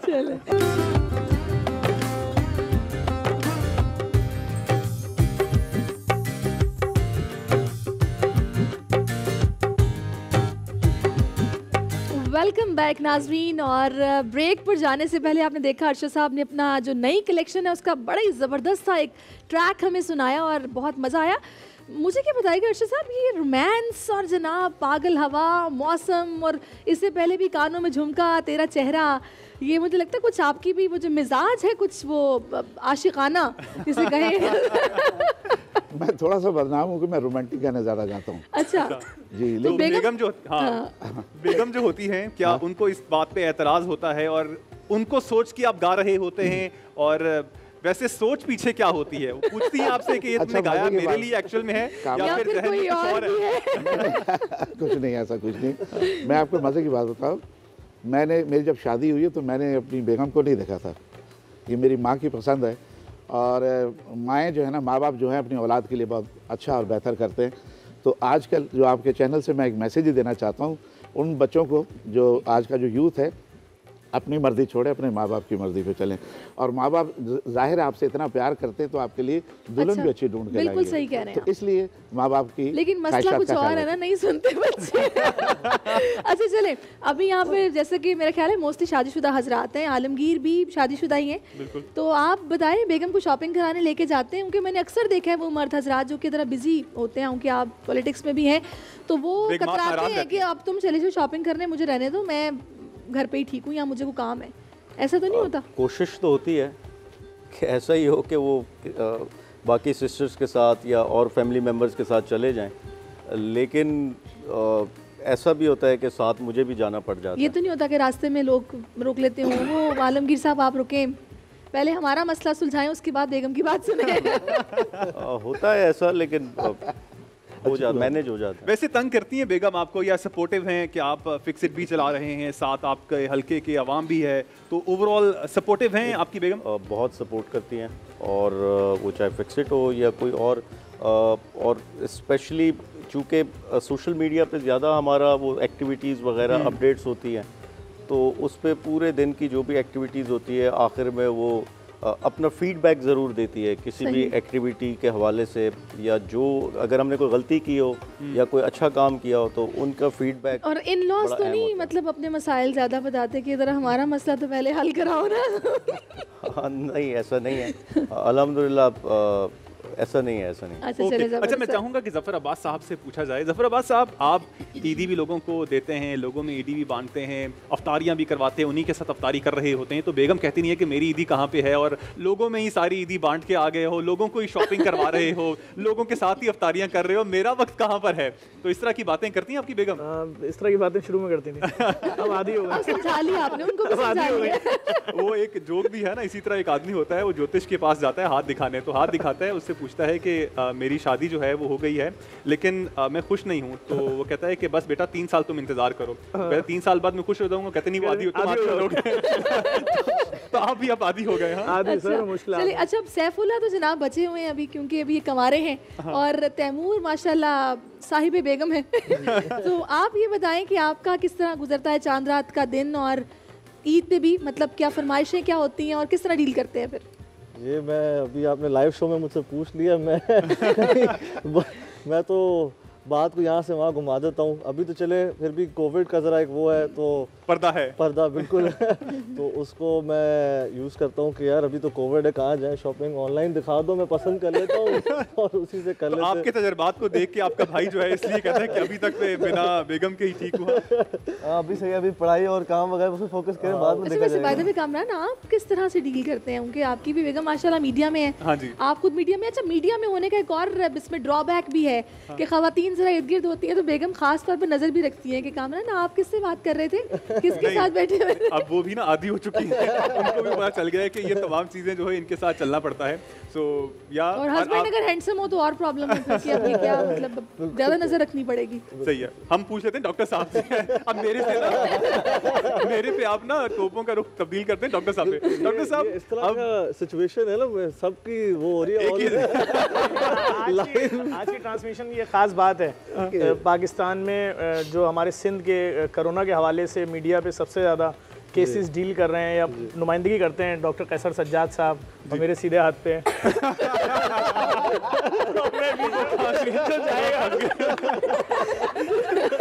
आप ये देखें, इधर मुसलसल खांसी है, इधर मुसलसल केसेस हैं। वैसे नोट किया गाले के बीच में कुछ नहीं हुआ, तो हो सकता है ये कोरोना सफर कर रहा है। लेकिन आप टैलेंट देखें ना, गाने के बीच में कुछ भी कहीं एक दफा नहीं नजर। उन्होंने गाना सुना है। अच्छा बहुत हो गई है, कोरोना सफर नहीं कर रहा है, कोरोना सफर कर रहा है। अच्छा जफर भाई, एक और बात भी मैंने देखी है कि जब से ये कोविड आया है उसके बाद से, इवन अल्लाह ना करे किसी को कोविड हो, आपको हल्की सी खांसी भी आती है ना। मुझे याद है कि मैं पानी पिया और मुझे हल्की सी खांसी आ गई और मैंने लिटरली अपने आप को रोका कि यार मैं खांसी ना करूं, because people will eventually think कि you know I'm going through that इतना process। awkward लगता है कि जब किसी के सामने खांसी कर दो ना, फौरन अपना मास्क पहले ऊपर करता है। आपको एकदम मुजरिमपन फील होता है कि मैं मुजरिम हूं। नहीं, मेरे साथ तो जिस वक्त कोरोना पाकिस्तान खतरनाक होते हैं छींक, किसी ने छींक लिया तो फिर तो वहाँ नहीं, ये तो हम जिस वक्त पाकिस्तान में कोरोना पहला केस आया और दूसरा केस, तो उस सेंटर से हमने शुरू किया था, सक्खर से। फिर वो सक्खर का पूरा साल चलाया, फिर एक्सपो सेंटर। तो जब हम सक्खर गए, आप यकीन करें, एक खौफ था पूरे पाकिस्तान, पूरी दुनिया में खौफ था कोरोना। यानी कि बस आप आज कोरोना होगा और कल आप कब्रिस्तान, और फिर उसके बाद पूरी फैमिली को घेर लेगी पुलिस आके और रेंजर्स खड़ी हो जाएगी, डीसी आ जाएगा और जो मर रहा है उसकी बॉडी सिर्फ डीसी और सिक्योरिटी इदारे दफनाएंगे। यही हो रहा था ना। आप यकीन जाने, हम वहाँ खड़े हुए थे सक्खर में और बंदा मेरे कंधे पे हाथ रख के खड़ा हुआ है और कह रहा है यार जफ़र किस इलाके में रहते हो? कराची। मैंने बताया मैं फलां जगह। कह रहा है मैं भी तारिक रोड पे रहता हूँ यार। तो मैंने कहा आप कहाँ, कराची से आए? कह रहे हाँ मैं तो अंदर हूँ ना, 3 दफ़ा कोविड का, तीनों दफ़ा पॉजिटिव आया। शक्ल देख रहा हूँ, कंधे से तो हाथ हटा, तुझे कोरोना। ऐसे ही था कि एक अस्पताल के अंदर 2 मरीज होते हैं कोविड के, वो गायब हो जाते हैं पूरे अस्पताल के अंदर। डॉक्टर साहब आपके लिए है, तो पूरे अस्पताल में खलबली मच जाती है कि हमारे मरीज कहाँ पे गए हैं। तो एक मिल गया है? नहीं एक मिल गया है। गुड वन, बता रहा हूँ, गुड वन। पहले यही बात करना चाहती है, आप लोग कहते हैं ना खांसते में भी, मतलब मैं किसी के सामने खांस भी नहीं तो मैं यूं मुंह छुपा रही हूं, मैं क्या खांस रही है, खांस रही है, मुसलसल। वो 2 मरीज, डॉक्टर साहब 2 मरीज होते हैं, गायब हो जाते हैं, पूरे अस्पताल में खलबली मच जाती है। आधे घंटे तक ढूंढते रहते हैं, आधे घंटे बाद दोनों मरीज वापस आ जाते हैं। तो उनसे वो डॉक्टर पूछता है कि भाई हम तुम्हें ढूंढ रहे, तुम कहाँ पे गए थे? कहते हैं हम जुमे की नमाज पढ़ के वापस आ रहे हैं। अच्छा, वैसे भी रिसेंटली एक फरार हुआ भी है, एक कराची एयरपोर्ट से दुबई से आया था और वो फरार हो गया। नहीं, मैं बताऊं, ये वाकई इसमें थोड़ा सा अवेयरनेस की भी ज़रूरत है। लोगों को भी चाहिए कि थोड़ा सा खुद ख्याल करें। और मैं चूँकि ये जो शुरुआत होती है खांसी, नज़ला, ज़ुकाम, ये मेरे शोबे का ही है, तो सबसे पहले मेरे पास आते हैं। तो 2-3 वाक़या ऐसा हुआ और इसमें से एक इंटरेस्टिंग वाक़या ये हुआ कि एक खातून एक साहब के साथ आई। वो साहब इधर आके बराबर में बैठ गए। कोरोना का कुछ इफ़ेक्ट, जो ये पहले वेव्स की बात बता रहा हूँ, और वो आके साथ बैठ गए और मैंने बोला जी बताइए क्या शिकायत है। तो उनकी बेगम थी सामने, उन्होंने कहा कि डॉक्टर साहब इनको खांसी है और ये है, बुखार भी हो रहा है। मैंने कहा कितने दिन हो गए? 5-6 दिन हो गए, तो बुखार उतरता नहीं है। जो सिम्टम, जब और चीज़ें मैंने पूछी तो मुझे पता लग गया क्लिनिकली तौर पे कि ये कोरोना का लग सकता है। तो मैंने कहा आप ऐसा करें कि इसको टेस्ट कराएं और ये टैबलेट है। कह रहे टेस्ट तो हमने करा लिया है। तो मैंने कहा फिर? कह रहा वो तो पॉजिटिव आ गया। तो मैंने कहा भाई फिर यहाँ मेरे पास क्यों लाके बैठा दिया आपने? जब पॉजिटिव है तो आपको क्वारंटाइन करना है, आपको आराम करना है। नहीं, अभी मैंने जो है ना वो यही आपसे पता करनी थी, आप करना क्या है। तो कश्यप फिर रिपोर्ट आपकी पॉजिटिव आई थी? नहीं, इनकी आए ना आए 6 साल की आने वाली है। मेरा ख्याल में ये बता दूं, बजाय कि मैं उनको लिखूं कोरोना टेस्ट कराने का, मैं जफर को लिख देता हूं। जफर टेस्ट करा लो। डॉक्टर साहब आप जफर नहीं, आपका पॉजिटिव आ गया तो उसका मतलब है कि कश्यप को था। और डॉक्टर साहब मेरा पॉजिटिव आया, खुद ही क्वारंटाइन हो जाइए। नहीं, मुझे अल्लाह का शुक्र है मैंने वैक्सीन लगाई है। चलो जबरदस्त है ये तो, क्योंकि 40 से अबव है आप। वैक्सीन लगाना बड़ा जरूरी। नहीं भाई मैं 35 का हूँ, क्या हो गया? नहीं, लेकिन अभी जो अरशद साहब ने बोला है कि डॉक्टर साहब मेरे डॉक्टर रहे हैं, अभी 35 के तो आप नहीं हो सकते, उनके वो शेर, एक आने का शेर दूध मिलता था, वो तब की बात बता रहे हैं। तो आप अगर उनके डॉक्टर, तो हमारे ज़माने में तो बड़ा महंगा मिलता है।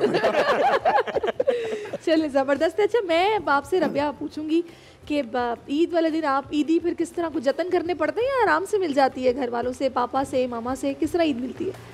मेरी वैसे कोई इतनी ज़रूरियात होती नहीं। नॉर्मल डेली लाइफ के अंदर भी मुझे इतना ज़्यादा कपड़ों का शौक़ नहीं होता। यही कि 50-1 लाख रुपए के कपड़े लेती हैं बस, ज़्यादा नहीं, बस लाख रुपया। हाँ, शौक़ फिर किस चीज़ का है? मतलब ईदी कोई तो शौक़ होगा ना? मेरा शौक़ वज़न उठाना।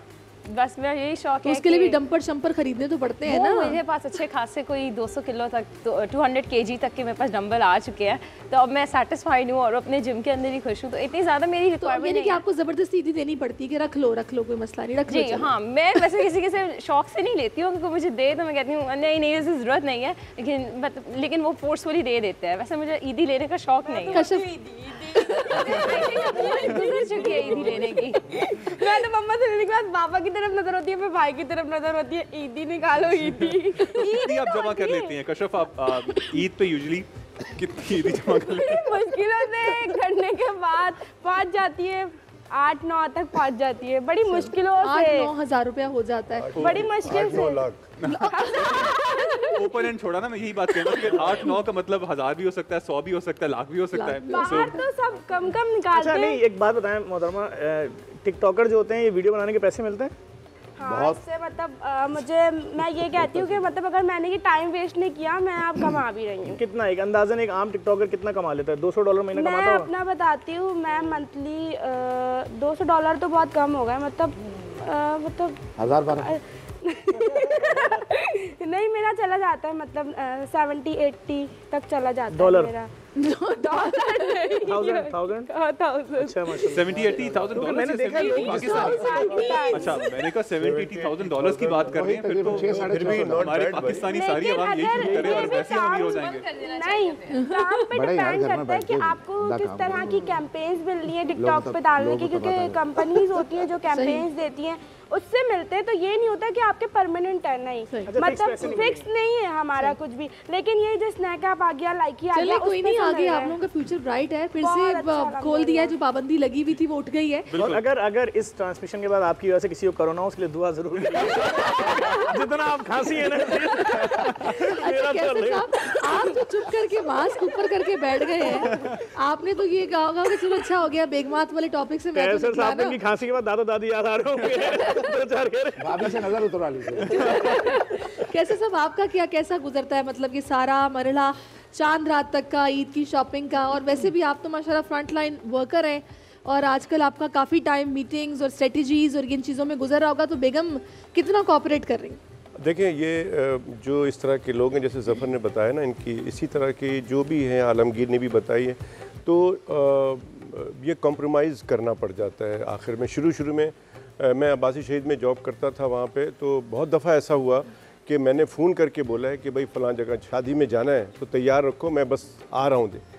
अब वो गया हूँ तो पता चला कि कोई गला काट के आ गया, कोई किसी ने छालिया फेफड़े में चली गई, उसको निकाल रहा हूँ।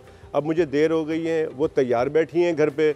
अब जब मैं सब काम करके घर गया हूँ तो मूड ऑफ हुआ है, और मैंने कहा भाई चलते हैं, तो कह रहे नहीं, अब जाने का फ़ायदा क्या, अभी क्या खाने पे थोड़ी जाना है हमने। तो वो इस तरह की सिचुएशन हुई। ग्रेजुअली ये पता लग गया जब मैंने बताया कि भाई एक बच्चा था 6 महीने का, उसने छालिया ली हुई थी, वो सांस रुक रहा था उसका, इमरजेंसी में उसकी छालियाँ निकालनी पड़ी है। मैं क्या करता, मैं छोड़ के तो नहीं आ सकता था, तो मुझे फिर नींद तो नहीं आती, शादी में मैं चला तो जाता लेकिन फ़ायदा नहीं था। तो इस तरह की चीज़ें, और मैं समझता हूँ मेरी बेगम का से मुझे एक एडवांटेज ये मिला है, और मैं भी इसको अच्छा नहीं समझता हूँ कि हमारे यहाँ एक चीज़ है एट द 11th आवर। मैं जहाँ क्लिनिक करता हूँ, जहाँ कंसल्टेंसी करता हूँ डिफरेंट हॉस्पिटल में, तो मैं जब जा रहा होता हूँ, मैं जैसे एक अशफाक मेमोरियल में मैं होता हूँ, वहाँ से जब जा रहा होता हूँ तो लोग कहते हैं डॉक्टर साहब क्या जा रहे हैं क्या? मैंने कहा भाई आप तो पहले आ चुके हैं। तो जिस वक्त आखिरी टाइम होता है उस वक्त तमाम लोग करते हैं। तो मैं तमाम लोगों से कहता हूँ कि जब मौलाना साहब ऐलान कर देते हैं रुयत हिलाल कमेटी के कि चांद नज़र आ गया है, तो सब कहते हैं चलो भाई, और उसके बाद टेलीविज़न पे दिखाया जाता है कि रश लग गया है, कोई मेहंदी लगाने, कोई चूड़ी अब भाई आपको क्या ज़रूरत है? तो मेरी मिसेस का मैं समझता हूँ कि अल्लाह का बड़ा एहसान है, उनका कॉन्सेप्ट ये है कि रमज़ान में इबादत करना है, शॉपिंग नहीं करनी है। रमज़ान से पहले ईद की तैयारी कर लो, जो भी करना है, तो वो सारा काम पहले करती हैं। और ये रमजान में वो अंडरस्टैंडिंग है बहुत अच्छी आपकी, वो रमजान में जाती नहीं है। That is a very good strategy, जिस पे हमारे बाकी जो लोग हैं उनको भी अमल दरामद करना चाहिए। डॉक्टर्स की जो वाइफ्स हैं वो डॉक्टर्स ही होती हैं, ऐसा तो नहीं है? नहीं, मेरी वाइफ प्योरली हाउस वाइफ है, और अच्छा है कि खाना मिल जाता है सही टाइम पे। Good one. अच्छा आलमगीर भाई, ईद पे ईदी यूजुअली आप कितनी देते हैं? ज़्यादा से ज़्यादा ईदी आपने दी कितनी और ली कितनी है? वैसे ऐसे याद तो नहीं है कि एज पे डिपेंड करता है किसकी कितनी एज है, उस हिसाब से ईदी दी जाती। लेकिन तो बेगम को वैसे आप कितनी देते हैं ईदी? आप मांगती हैं आपसे? ये पहली ईद होगी उनके साथ। अच्छा ये माशाल्लाह, ओके। चलें तो फिर भाभी तो आपने बहुत अच्छी शॉपिंग भी करवाई होगी। शॉपिंग क्या कुछ करवाई है? पहली ईद है या फिर लॉकडाउन की नज़र हो गई है उनकी ईद भी? नहीं, मैंने तो कोई शॉपिंग नहीं करा, उन्होंने खुद से कर ली हो तो मुझे नहीं आइडिया, लेकिन मैंने नहीं करा। अच्छा, तो वो इस पर नाराज़ भी नहीं होती यूजुअली? अब लाइक मैं अपनी बेगम का बता सकता हूँ कि she is very picky about, उनको मेहंदी लगनी चाहिए, उनको चूड़ियाँ मिलनी चाहिए, तो मैं पहले से बंदोबस्त कर लेता हूँ। तो आपने इस बार बंदोबस्त नहीं किया तो आप ना जहन में रखिएगा कि ईद के तीसरे या चौथे दिन लड़ाई ज़रूर है। ये मैं आपको एक्सपीरियंस से बता रहा हूँ। 2-3 दिन चुप रह सकती हैं, बट वो ऐसा मुमकिन नहीं है कि लड़ाई हो ना।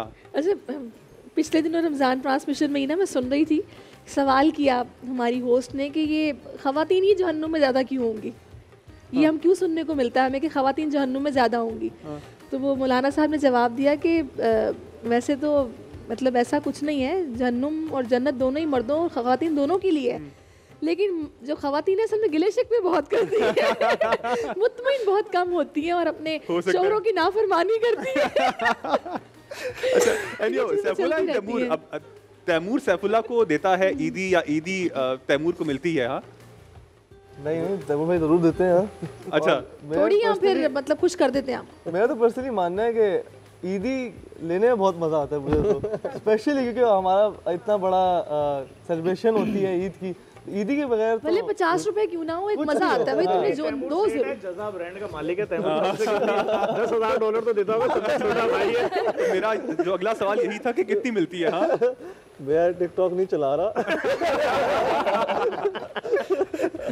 फिर भी सबसे छोटा है, तैमूर देता होगा, अच्छी ईदी देता होगा। नहीं, बिल्कुल सबको ईदी मिलती है। हमारी दादी का जो एक तरीका था ना, वो हर घर में शायद होता हो, लेकिन हमारी दादी को तो बहुत एक ये तरीका था कि एज के हिसाब से दी जाती थी। तो हमेशा जो है ना मुझे एंड में मिलती थी, क्योंकि मुझे मैं बड़ा था, मुझे सबसे ज़्यादा मिलती थी। तो मुझे कान में वो ज़रूर बोलती थी कि मैं तुम्हें सबसे ज़्यादा दे रही हूँ, लेकिन ये बात जो है बाकी बहन भाइयों में नहीं बताना। तो यही मैं कोशिश करता हूँ कि लेकिन मैं ओपनली करता हूँ। वो थोड़ा सा इसको जो है छुपा देती थी। मैं ओपनली करता हूँ कि यार सबको दूंगा, लेकिन एज के हिसाब से। अब्बा आपके सबसे बड़े थे, तो अब्बा को भी ईदी मिलती थी, आप लोग देखते थे या फिर अब्बा कहते थे अब्बा से उनको ईदी मिलती थी, आप उनसे ले लेते कि ये हमारा हिस्सा तो मिल गया, ये उनकी तरफ से हो गया, बाकी अब अपनी तरफ से बीच में डाल के देते? बिल्कुल ऐसा ही है, बिल्कुल ऐसे। दादी जो है वो सबको देती थी ईदी, और अब्बा को भी देती थी, चाचू को भी देती थी, सबको देती थी। उनका एक तरीका था, और वो उनके साथ भी सेम इसी तरह बड़े वाले को ज़्यादा मिलेगी, छोटे को उसके बाद कम, और सबसे छोटे को फिर उस हिसाब से मिलेगी। तो ये हमारे यहाँ हमेशा से जो ट्रेडिशन रहा है, अब मैं कोशिश करता हूँ कि यही ट्रेडिशन, लेकिन ओपनली ऑफ कोर्स। चले, ज़बरदस्त है। अच्छा, मैं अरशद साहब आपसे हूँ कि भी आपने बोला है कि आप पे स्टैम्प है कि आप रोमांटिक गाने गाते हैं। जी जी। तो बेगम जब नाराज़ हो जाएं, और ख़ास तौर पे मौका भी ईद का, और ईद से पहले कि शॉपिंग पे नहीं गए, या फिर आपने मुझे ये चीज़ दिलाई नहीं है, मुझे जाना था, या फिर आपको कहीं किसी मतलब परफॉर्मेंस थी आपकी, या किसी शो में आप लोग कहना ये चाह रही हैं कि मनाना सुरीला होता है? सुरीला होता है या नहीं होता? हाँ, पहली बात तो ये है कि वो मुझे शॉपिंग पे नहीं लेके जाती, क्योंकि एक दो दफ़ा मैं गया हूँ उनके साथ, तो वो दुकानदार जो है ना मुझे देख के रेट ज़्यादा बता रहे। अच्छा। तो वो मुझे कहती कि नहीं ये चीज़ इतने की थी, आपको देख के ये इतने की बता रहे हैं, तो इसलिए मैं उसके साथ जाता नहीं। दूसरा ये है, वो मेरी बेगम जो है ज़्यादा नाते सुनती, तो मैं उनको नात सुना देता हूँ। अच्छा। और गाने वो नहीं सुनती, तो मैं उसको नात सुना देता हूँ। वो शुरू से उसकी आदत है इस तरह की। बाकी ये है कि ईदी तो सबको अच्छी लगती है।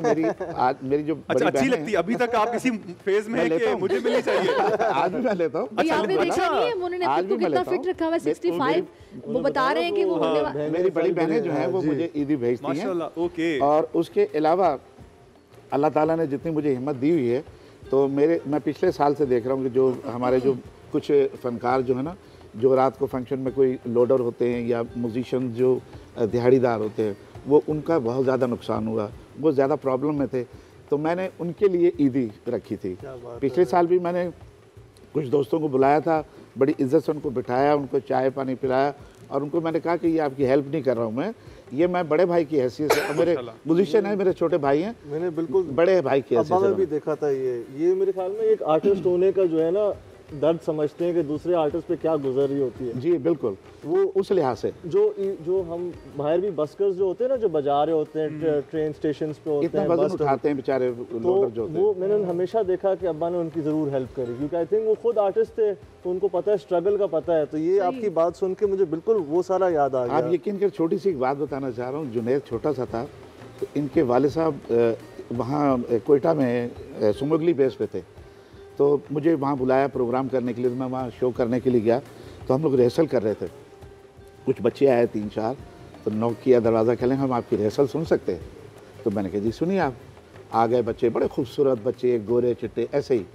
वो आगे उनमें एक जुनैद था, जुनैद जमशेद था उसमें। अच्छा। फिर एक वक्त आया कि वो दिल जब हिट हुआ, फिर जब उसकी शादी हुई तो उसकी शादी का फंक्शन मैंने किया। उसकी शादी के फंक्शन में मैंने गाया। जब ये पैदा हुआ तो मैंने उसको एक कार्ड भेजा, 1 + 1 = 3। तो वो इतना खुश हुए दोनों, मियाँ बीवी, आपकी मामा बीवी दोनों, कि मैं आपको बता नहीं सकता। मेरा बहुत अच्छा मेरा साथी था, मेरा दोस्त था, मेरा कुलीग था, छोटे भाइयों की तरह था। मैं आज बहुत उसको मिस कर रहा हूँ और मैं बड़ा खुश हूँ कि आज मैंने जो इनके साथ बैठे, उनके वालिद के साथ भी इसी तरह काम किया। आज मैं इनको देख के, दोनों को देख के बिल्कुल इसी तरह, जैसे मेरा दानियल है, जैसे ये मेरे दोनों। माशाल्लाह, अल्लाह ताला जुनैद जमशेद साहब को जन्नतुल फिरदौस में जगह दे, आमीन आमीन। अच्छा ज़फ़र साहब, अब ईदी की बात हो रही है, तो वैसे ईदी आप बेगम को कितनी देते हैं? अब जब लाइक सारों को बांट के आ जाते हैं, अब सवाल इसलिए कर रहा हूँ क्योंकि मैं अपनी बेगम को, मैं उसको सामने रखते हुए कि भाई अगर मैं ऐसा कर रहा हूँगा तो बेगम एक्सपेक्ट करेगी कि मैं जितने सबको बांट चुका हूँ तो एक हिस्सा उसका होना चाहिए उसमें से। तो ऐसा कुछ होता है कि मेरी बेगम मुझसे 2-3 दिन पहले ही हिसाब किताब कर लेती है, कहाँ जाना है, किधर देना, क्योंकि उसको पता है मेरा कुछ नहीं पता कि 2 दिन मुलाकात होगी ईद के बाद, क्योंकि असल में ईद के पहले दिन अभी फितरे की तकसीम रात भर चल रही होती है सुबह, फिर उसके बाद हम गरीब बस्तियों में होते हैं। फिर वो लाजिम बात है, जो वापस आते हैं तो जो अपने वॉलंटियर्स हैं जिन्होंने हमारी वजह से अपने ईद छोड़ दी, अपने घर नहीं गए रिश्तेदारों के, हम उनको एंटरटेन करना है किसी भी तरीके से। और उसी दरमियान फिर दूसरा पीछे से पैकेज होता है जी अब इस जगह जाना है, तो लाजिम बात है घर पहुंचते हैं तो वो इतनी हिम्मत नहीं होती, पूरी रात भर के जागे हुए होते हैं तो सो जाते हैं। तो आपने अभी तक जवाब नहीं दिया कि बेगम को ईदी कितनी देते हैं? पहले मैं सब कुछ चले जनाब, नाज़रीन ये मज़े की बातें और ये चिट चैट का सिलसिला जारी है, और कश्यप आप खांसना बंद कर देंगे, ऐसा ना हो हमारे मेहमान उठ के चले जाए। अब जो होना था वो हो गया। अब आए पाँव पे जाएंगे स्टेजर पे। चलिए, अल्लाह ना करे कि आप स्टेजर पे जाएं। यहाँ से एक छोटा सा नाज़रीन ब्रेक लेते हैं, ब्रेक के बाद वापस आते हैं, आप हमारे साथ रहिए।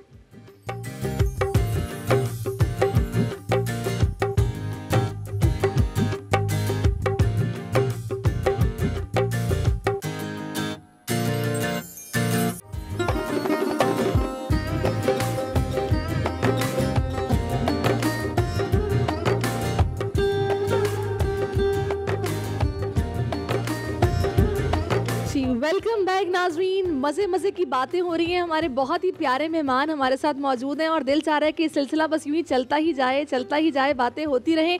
बहुत ही प्यारा दिन ईद का जो कि आज हम ये अपने प्यारे मेहमानों के साथ गुजार रहे हैं, आपके साथ गुजार रहे हैं। बोल ईद की खुशियों में बोल, हम सब बोल रहे हैं ईद की खुशियों में। तो मुझे ये बताइएगा ज़फ़र साहब, मेरा आपसे सवाल मैं आपसे करूँगी, बल्कि आपकी तरफ कैसे सा पहले आती हूँ। ये जो हम लोगों ने देखा है कि ईद से पहले 6 बजे तक का टाइम कर दिया गया था, सारी मार्केट्स को बंद कर दिया गया, उसके बाद मुकम्मल लॉकडाउन, आपके ख्याल में ठीक था? क्योंकि ऐसी हड़ाहुड़ी थी कि 6 बजने वाले हैं, बस ले लो, दे दो पैसे, निकलो यहाँ से। 2 मौके पे ना, एक तो ये था कि ज़्यादा टाइम दिया जाता तो जो लोगों की तादाद थी वो डिस्ट्रीब्यूट हो जाती, रादर देन दैट कि वो 6 बजे तक एक ही दुकान में। हमारे घर में तो ये डिस्कस हो रहा था कि 24 आवर्स के लिए खोल दिया जाता ताकि लोग आराम से, पता होता कि भाई खुला है बस ये सब कुछ।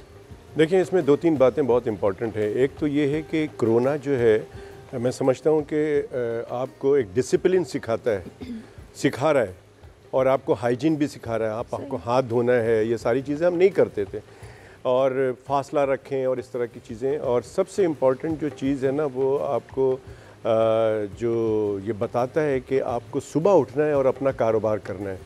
मैं समझता हूँ कि अभी भी सुबह 6 बजे से शाम के 6 बजे का जो टाइम है ना, वो मेरे ख़्याल में उसको फॉलो करना चाहिए। अगर सुबह से लोग अगर काम कर रहे हैं तो मेरे ख़्याल में वही बात जो मैं बताना चाह रहा था कि लोग आखिर में आते हैं, तो यहाँ पर भी यही होता है कि जो आखिरी टाइम होता है उसमें रश हो जाता है। मैं तो रिक्वेस्ट करूँगा आपके तवज्जो से सरकार को, हुकूमत को, जो है कि ये पूरे पाकिस्तान में और सिर्फ कराची में ये प्रॉब्लम है, लाहौर में, इस्लामाबाद में, हर जगह, पेशावर में सुबह दुकानें खुल जाती हैं। और हम सब बाहर जाते हैं, बाहर आप देखें इवन के बांग्लादेश में सुबह 7 बजे दुकानें खुली होती हैं, सारी दुकानें सुबह 7 बजे। तो वाई नॉट इन कराची?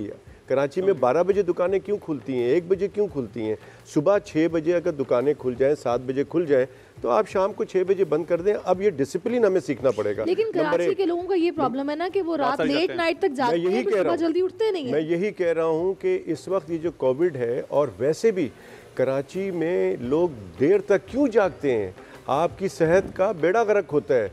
आपकी इम्यूनिटी जो बूस्ट होती है आपको सोने से होती है। और ये मैं नहीं कह रहा हूँ, ये साइंस कह रही है और ये कुरान कह रहा है कि आपको रात को सोना चाहिए, ये लिखा हुआ है। तो आप, और वो साइंस भी ये कहता है के लिए और दिन काम करने के लिए। तो मैं ये कहता हूँ कि एक तो ये बात है कि आप अपनी इम्यूनिटी बढ़ाएं, रात को सोएं, दिन में काम करें, अपनी आदत को बेहतर किया जाए। मैं जफर साहब से मैं जरूर एक चीज़ मैं और ऐड कर दूं इसमें कि जो ये सवाल था कि जो रश लगा हुआ है, इसको मैं समझता हूँ कि 1 महीना पहले अगर ये काम कर लेते हैं तो रमज़ान हमारा इस वक्त बहुत आसानी से शॉपिंग हो रहा होती है, सब कुछ हो रही थी, ये बातें नहीं होती। लेकिन 1 महीने पहले अगर कंप्लीट लॉकडाउन कर दिया जाता है, जिन ममालिक ने, ये चूँकि नई बीमारी है और हमें सीखना पड़ेगा, जिन ममालिक ने कंप्लीट लॉकडाउन किया 15 दिन 10 दिन, वो बिल्कुल अब वहाँ से। लेकिन कुछ हमारे पास मिसालें लाइक स्वीडन की मौजूद है, जहाँ पे 1 मिनट के लिए भी लॉकडाउन नहीं हुआ, मास्क के हवाले से कंपल्शन नहीं है, वहाँ पे भी कोविड के केसेस आए, लेकिन वो और तरह सी चीज़ें हुई, उन्होंने और तरह से डील किया चीज़ों को। एनी जफर साहब, अब एक और चीज़ इसी हवाले से आपसे पूछना चाहूँगा, क्योंकि आप आवाम में रहते हैं, आप चीज़ों को देखते हैं बहुत क्लोजली, किस पॉइंट ऑफ व्यू के आप हामी हैं? क्या 24 घंटे दुकानें खोल देनी चाहिए ताकि माशी सरगर्मियां सारा टाइम जारी रहें और SOPs पर फॉलो करवाया जाए, या फिर ये जो? देखिए, मैं आपसे ही सवाल करता हूँ। आप एक अरबपति आदमी हैं और आपने एक बहुत बड़ा मार्ट खोला है, और उस मार्ट की वजह से शहर का ट्रैफिक घंटों रुकता है, लोगों का करोड़ों अरबों का साल में पेट्रोल ज़ाया होता है आपकी दुकान की वजह से, आपकी मार्ट की वजह से, कि एक आपकी बहुत बड़ी ग्रॉसरी की दुकान है, वो रोड जाम रहेगा और कोई नहीं पूछेगा, कानून भी हरकत में नहीं आएगा। और एक गरीब जो पूरे साल पैसे जमा करता है, हर महीने 1000 रुपये के, मैं ईद पर 15,000 रुपये का सामान अपने ठेले पे डालूंगा, उसमें ज़ारबन भी हो सकता है, उसमें औरतों के क्लिप भी हो सकते हैं, बैंड भी हो सकते हैं, आर्टिफिशियल ज्वेलरी भी हो सकती है, और कोई शख्स आए, उसका वो ठेला यूँ उठाए और ऐसे पलट दे ट्रक में, और दूसरे आदमी को भी ऐसे पलट दे के, ओए मना किया था ना तुम्हें, तो कोविड है, कैसे तुमने रोड पर लगाया? तो आप मुझे बताएं, वो शख्स जिंदा रहेगा? उसकी तो पूरी ज़िंदगी की जमा पूंजी ख़त्म। आपको चाहिए था जो आपने कानून इसके लिए बनाया, वही आप उसके लिए भी बनाते हैं कि जिसके यहाँ लाखों आदमी बंदे से बंदा मिला हुआ है। और आपको सोचना चाहिए था कि ये वो लोग हैं जिनके घरों में आपने पिछली बार लॉकडाउन किया, 1 रुपया नहीं दिया किसी को, लोग आपके कहने पे 6-6 महीने तक अपना काम छोड़ के घर में बैठे रहे, मालिक मकान के मकरूज हो गए 6 महीने के किराए के, और अब साल हो गया तो 1 साल के मकरूज हो गए, क्योंकि नया पैसा तो कहीं से नहीं आया। स्कूलों के मकरूज हो गए 1 साल के फीसों के, वैन वाले के मकरूज हो गए 1 साल के फीसों के, बिजली के बिल के मकरूज हो गए 1 साल के, गैस के बिल के मकरूज हो गए, राशन वाले के मकरूज हो गए। पैसा किसने दिया? जी, आप उसका ठेला बंद कर दें, आप आज बोलें ठेला कल से बंद है, लेकिन तुम्हें इसके बदले हम पैसा देंगे, इतना दे देंगे, तुम खा लोगे, किराया दे देना। इसका जवाब आलमगीर साहब, प्लानिंग का मसला है क्या? देखिए, मैं पर्सनली, मुझसे अगर आप पूछे, मेरा पर्सनल राय है कि मेरी नज़र में भी ये होना चाहिए कि 24 घंटे खोला जाए। ओके। ना कि आप उसको टाइम बाउंड कर दें और उसी जो टाइम है उसमें ज़्यादा पैनिक होता, ज़्यादा लोग आते एक टाइम पर, तो बेहतर ये होता टाइम ज़्यादा होता, लोग डिस्ट्रीब्यूट हो जाते, तकसीम हो जाते। और दूसरी चीज़ ये कि देखें, ये बात बिल्कुल ठीक है, लेकिन प्रॉब्लम यहाँ ये आता, जो प्राइम मिनिस्टर पहले दिन कह चुके हैं कि देखें, यहाँ पे आप कुछ इंडस्ट्रीज़ को, कुछ सेक्टर को रेगुलेट कर सकते हैं, आप हर जगह नहीं कर सकते, गवर्नमेंट की कैपेसिटी नहीं है, ये प्राइम मिनिस्टर पहले दिन कह चुके हैं। आपके हालात ये हैं कि ये आप जाएं गोजरा, ये आपका जो इंडस्ट्रियल एरिया है, एक अपार्टमेंट में 20-20, 30-30 लेबर एक अपार्टमेंट में मजदूर रह रहे हैं। आप उसको कैसे उस लॉकडाउन की वजह से, या उसको कैसे सोशल डिस्टेंसिंग पे उसको गवर्नमेंट वहाँ नाफिज करेगी? और फिर इनकी माशी हालात जो हैं, उसमें आप कंप्लीट लॉकडाउन की तरफ नहीं जा सकते। इस मुल्क के माशी हालात उस तरफ हैं। ज़रूरी ये था कि जहाँ केसेस बढ़ रहे हैं, वो जो स्मार्ट लॉकडाउन का कॉन्सेप्ट था कि आपने जगह आइडेंटिफाई कर दी जहाँ केसेस बढ़ रहे हैं, उन एरियाज़ को लॉकडाउन किया जाए। अब उसमें कितने कामयाब हुए, कितने नाकाम हुए, ये एक अलग डिबेट है। मैं सिर्फ ये कहूँगा, जो पिछली वेव्स आई, देखिए ना लोगों ने एहतियात की, ना गवर्नमेंट पूरी तरीके से कोई इन्फोर्स कर सकी या इम्प्लीमेंट कर सकी। लेकिन अल्लाह ने अनफॉर्चुनेट बात ये थी कि गवर्नमेंट के खुद वज़रा थे, वो हमने देखा कि वो खुद बड़ी बड़ी मीटिंग्स रख रहे हैं, जलसे कर रहे हैं। पीछे से जो हमारी अपोजिशन थी उनकी जानिब से भी जलसे हुए। गिलगित बल्तिस्तान का इलेक्शन हुआ, वहाँ पे ना सिर्फ हुकूमती अरकान जो थे वो भी जलसे कर रहे थे, दूसरी जानिब अपोजिशन भी कर रहे थे। बल्दिया का इलेक्शन हुआ, आपके सामने ये तमाम चीज़ें मौजूद हैं। तो इसमें अब क्या हुकूमत की सीरियसनेस का लैक समझे हम कि हुकूमत खुद सीरियस नहीं थी, जिसकी वजह से जो आम आदमी है उसके साथ ये पैगाम दिया जा रहा है। इवन जो हमारे वज़ीर-ए-आज़म पाकिस्तान है वो भी कोविड का शिकार हुए, उसके दौरान उन्होंने इजलास रख लिया। अब ये मैसेज देखें ना किस तरह का मैसेज आ रहा है आम आवाम को। वो तो कह रहे हैं कि कोविड कुछ होता ही नहीं, हमारे वज़ीर-ए-आज़म को कोविड हुआ, उन्होंने मास्क पहन कर पूरे का पूरा इजलास बुला लिया। तो मैसेज देखें ना कि आम आवाम के पास क्या जा रहा है। और आप सही कह रहे हैं, मैं फिर से कहूँ, और ये प्राइम मिनिस्टर ने पहले दिन एडमिट किया कि ना गवर्नमेंट की कैपेसिटी है कि वो पूरी तरीके से इन्फोर्स कर सके, और ना हमारी माशी सूरत हाल इस काबिल है कि हम कंप्लीट लॉकडाउन की तरफ जाएं। देखिए हम बाहर की मिसालें देते हैं, ब्रिटेन की या इन यूरोप की, वहाँ गवर्नमेंट उनको सपोर्ट कर रही है, गवर्नमेंट उनको माहाना वजीफ़े और उन स्टूडेंट्स को सपोर्ट कर रही वगैरह, जो लेबर है उनको सपोर्ट कर रही है। यहाँ हमारी ये कैपेसिटी नहीं है। आपने एक मज़दूर दिहाड़ीदार तबका जिसकी 12 से 15 हज़ार उसकी माहाना इनकम है, वो अगर आपने मार दी, आप एहसास प्रोग्राम के ज़रिए भी एक बहुत लिमिटेड तबके की मदद कर सकते हैं, उससे आगे नहीं बढ़ सकते। तो मैं फिर से कहूँ, ये गवर्नमेंट की कैपेसिटी से बाहर था और है इस वक्त कि वो एडमिनिस्ट्रेटिवली इन चीज़ों को रेगुलेट या कंट्रोल करे। लोगों ने, और फिर आप ये देखें ना कि क्या मसाजिदों को कंट्रोल कर सकी गवर्नमेंट? सही। क्या जो हमारे दीनी हल्का अहबाब हैं उनको कंट्रोल कर सकी? नहीं कर सकी। इसी तरीके से सियासी जलसे जुलूस को नहीं कंट्रोल कर सकी। तो मैं ये समझूंगा उसकी वजह खुद हुकूमत आप नहीं गर्दानते हैं कि खुद हुकूमत की सीरियसनेस उस हवाले से नहीं, कुछ चीज़ों को एक्सप्लॉइट किया जाता है, कुछ चीज़ों को पॉलिटिकली, कुछ चीज़ों को रिलीजियसली, उसके मज़ीद नुकसानात होते हैं। तो उनसे बचने के लिए गवर्नमेंट भी बहुत चीज़ों पर सख्ती नहीं कर पाती। सही। मैं इसमें थोड़ा सा ये कह रहा हूँ कि देखिए, अच्छी हुकूमत जो है ना आलमगीर, वो होती है जो कि वबा से अपनी आवाम को बचाती भी है और मईशत को भी बचाती है। तो दोनों काम चलता है। अगर ये बिल्कुल सही बात है कि लॉकडाउन से प्रॉब्लम होती है, लेकिन जहाँ पर आपको सेक्रीफाइस करना होता है, चॉइस है कि जी मरना है या आपको जीना है, वहाँ आपको इस तरह के स्टेप्स लेने पड़ते हैं। ऑफ कोर्स कि ये बड़ा एक चैलेंज होता है गवर्नमेंट के लिए, लेकिन डे वन से हम ये डिमांड करते रहे कि जी आप सख्ती करें, आप फिर SOPs पे अमल दरामद कराएं। जितने भी लोग थे, आप जिनकी अभी बात की है, वर्कर्स की, ये वर्कर्स जिनके अंडर में काम कर रहे थे, क्या उन्होंने अपने वर्कर्स को मास्क पहनाया, उनको कहा? या मैंने देखता रहा हूँ बाज़ारों में रोड पे जाते थे, दुकानदार जो सेल कर रहा है ना वो मास्क में होता, ना कस्टमर को कहा जाता है कहीं पर भी। लेकिन जब अब लॉकडाउन की बात होती है तो कहते हैं ना हम कैसे करेंगे, हमारा यही महीना है, हम तो कारोबार करेंगे। ये जो प्रॉब्लम कन्फ्यूजन रही ना, और ये बिल्कुल सही कह रहे हैं कि मैसेज जो जाता रहा है प्राइम मिनिस्टर साहब की तरफ से भी, हमारे अपोजिशन की तरफ से भी, वो यही जाता रहा है कि जी कोरोना कुछ भी नहीं है। देखिए हम मास्क के बगैर घूम रहे हैं, सेनेट का इलेक्शन में देखें किस तरह से लोग एक दूसरे से मिलके कर रहे हैं, हर जगह पे हमने देखा है। और ये बात दुरुस्त है कि प्राइम मिनिस्टर साहब ने जब कोरोना हो गया था तो उनको इजलास नहीं करनी चाहिए थी, कि कोरोना में तो मैसेज बड़ा गलत किया कि हमारे प्राइम लेकिन अब हम अपनी स्क्रीन के थ्रू ये जरूर मैसेज देंगे कि जी आपको एक अच्छा मैसेज जाना चाहिए आपके प्रोग्राम से कि हमें SOPs को सख्ती से अमल करें और अपना कारोबार भी चलाते बिल्कुल। और अब इस पर डिस्कशंस भी होती रहेंगी, स्ट्रेटजीज डिस्कस होती रहेंगी, जो अच्छा है जो बुरा है सभी बताते रहेंगे, और जो उनको बेहतर लगेगा वो भी करते रहेंगे, हम भी बताते रहेंगे, सिलसिला यूं जारी रहेगा। तो जनाब आज हम ईद की खुशियां मना रहे हैं और ईद की खुशियों में बोल का सिलसिला जारी है। यहाँ से आप अंदाजा लगा लें कि आपके गाने हमारे दिलों में रचे बसे हुए हैं। जी जी, वो मुझे लग रहा है, मुझे महसूस हुआ। बहुत छोटे हैं। देखिए अब ये अरशद साहब, उन्होंने देखे ना खुद को फिट कितना रखा हुआ, उन्होंने अपनी उम्र नहीं छुपाई। उन्होंने कहा है कि मैं 65 इयर्स का होने वाला हूँ और मैं बिल्कुल नहीं छुपाऊंगा। और जफर साहब, वैसे आपको इंटरेस्ट है गानों में? आप गाने वगैरह सुनते हैं? मुझे मैं सुनने का टाइम ही नहीं मिलता और मुझे इंटरेस्ट नहीं। तो मुझे ये बताएं, जब आप फारिग होते हैं, जब रिलैक्स होना चाहते हैं, करते क्या है फिर आप? नहीं, हम रिलैक्स फारिग ही नहीं होते हैं हम। देखिए मैं अभी जब यहाँ आपके प्रोग्राम में आया हूँ ना, तो इस वक्त मेरे ऑफिस में रश है, क्योंकि हमने कराची में एक ऐसा फलाई इदारे का कॉन्सेप्ट दिया है कि जहाँ पर कोई भी अपना कोई भी मसला लेकर आ जाए कि भाई मेरी माँ एडमिट है, पैसे नहीं है, मेरे घर में बॉडी रखी हुई है, मैयत भेजनी है, हरिपुर हज़ारा बेड, पैसे नहीं है, तो वो तमाम घर में बिजली का बिल आ गया, बिजली कट गई है, पैसे नहीं है, तो वो सब चीज़ें अरेंज करते हैं।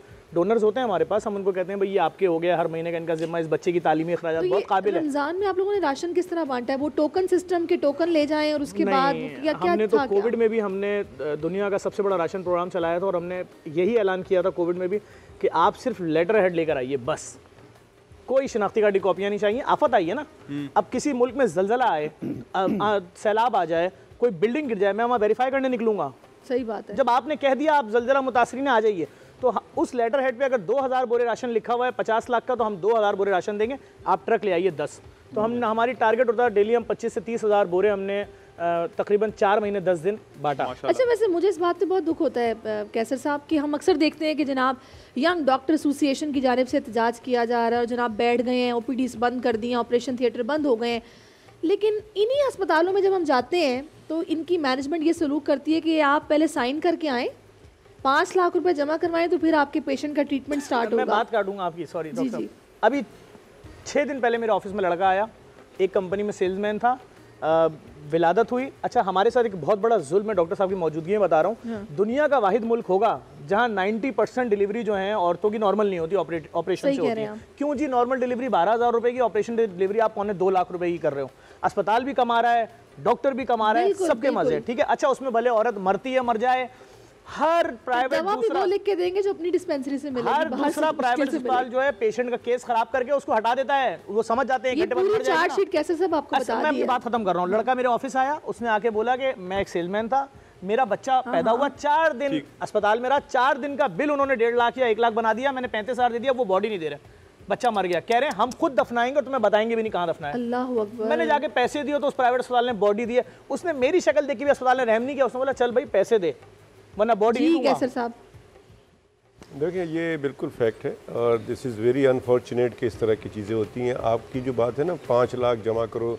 फिर इलाज होगा, ये प्राइवेट की बात है, सरकार में तो इस तरह से पैसे की तो कोई बात नहीं। लेकिन मैं तो बात करने मसीहा कहते हैं ना डॉक्टर्स को।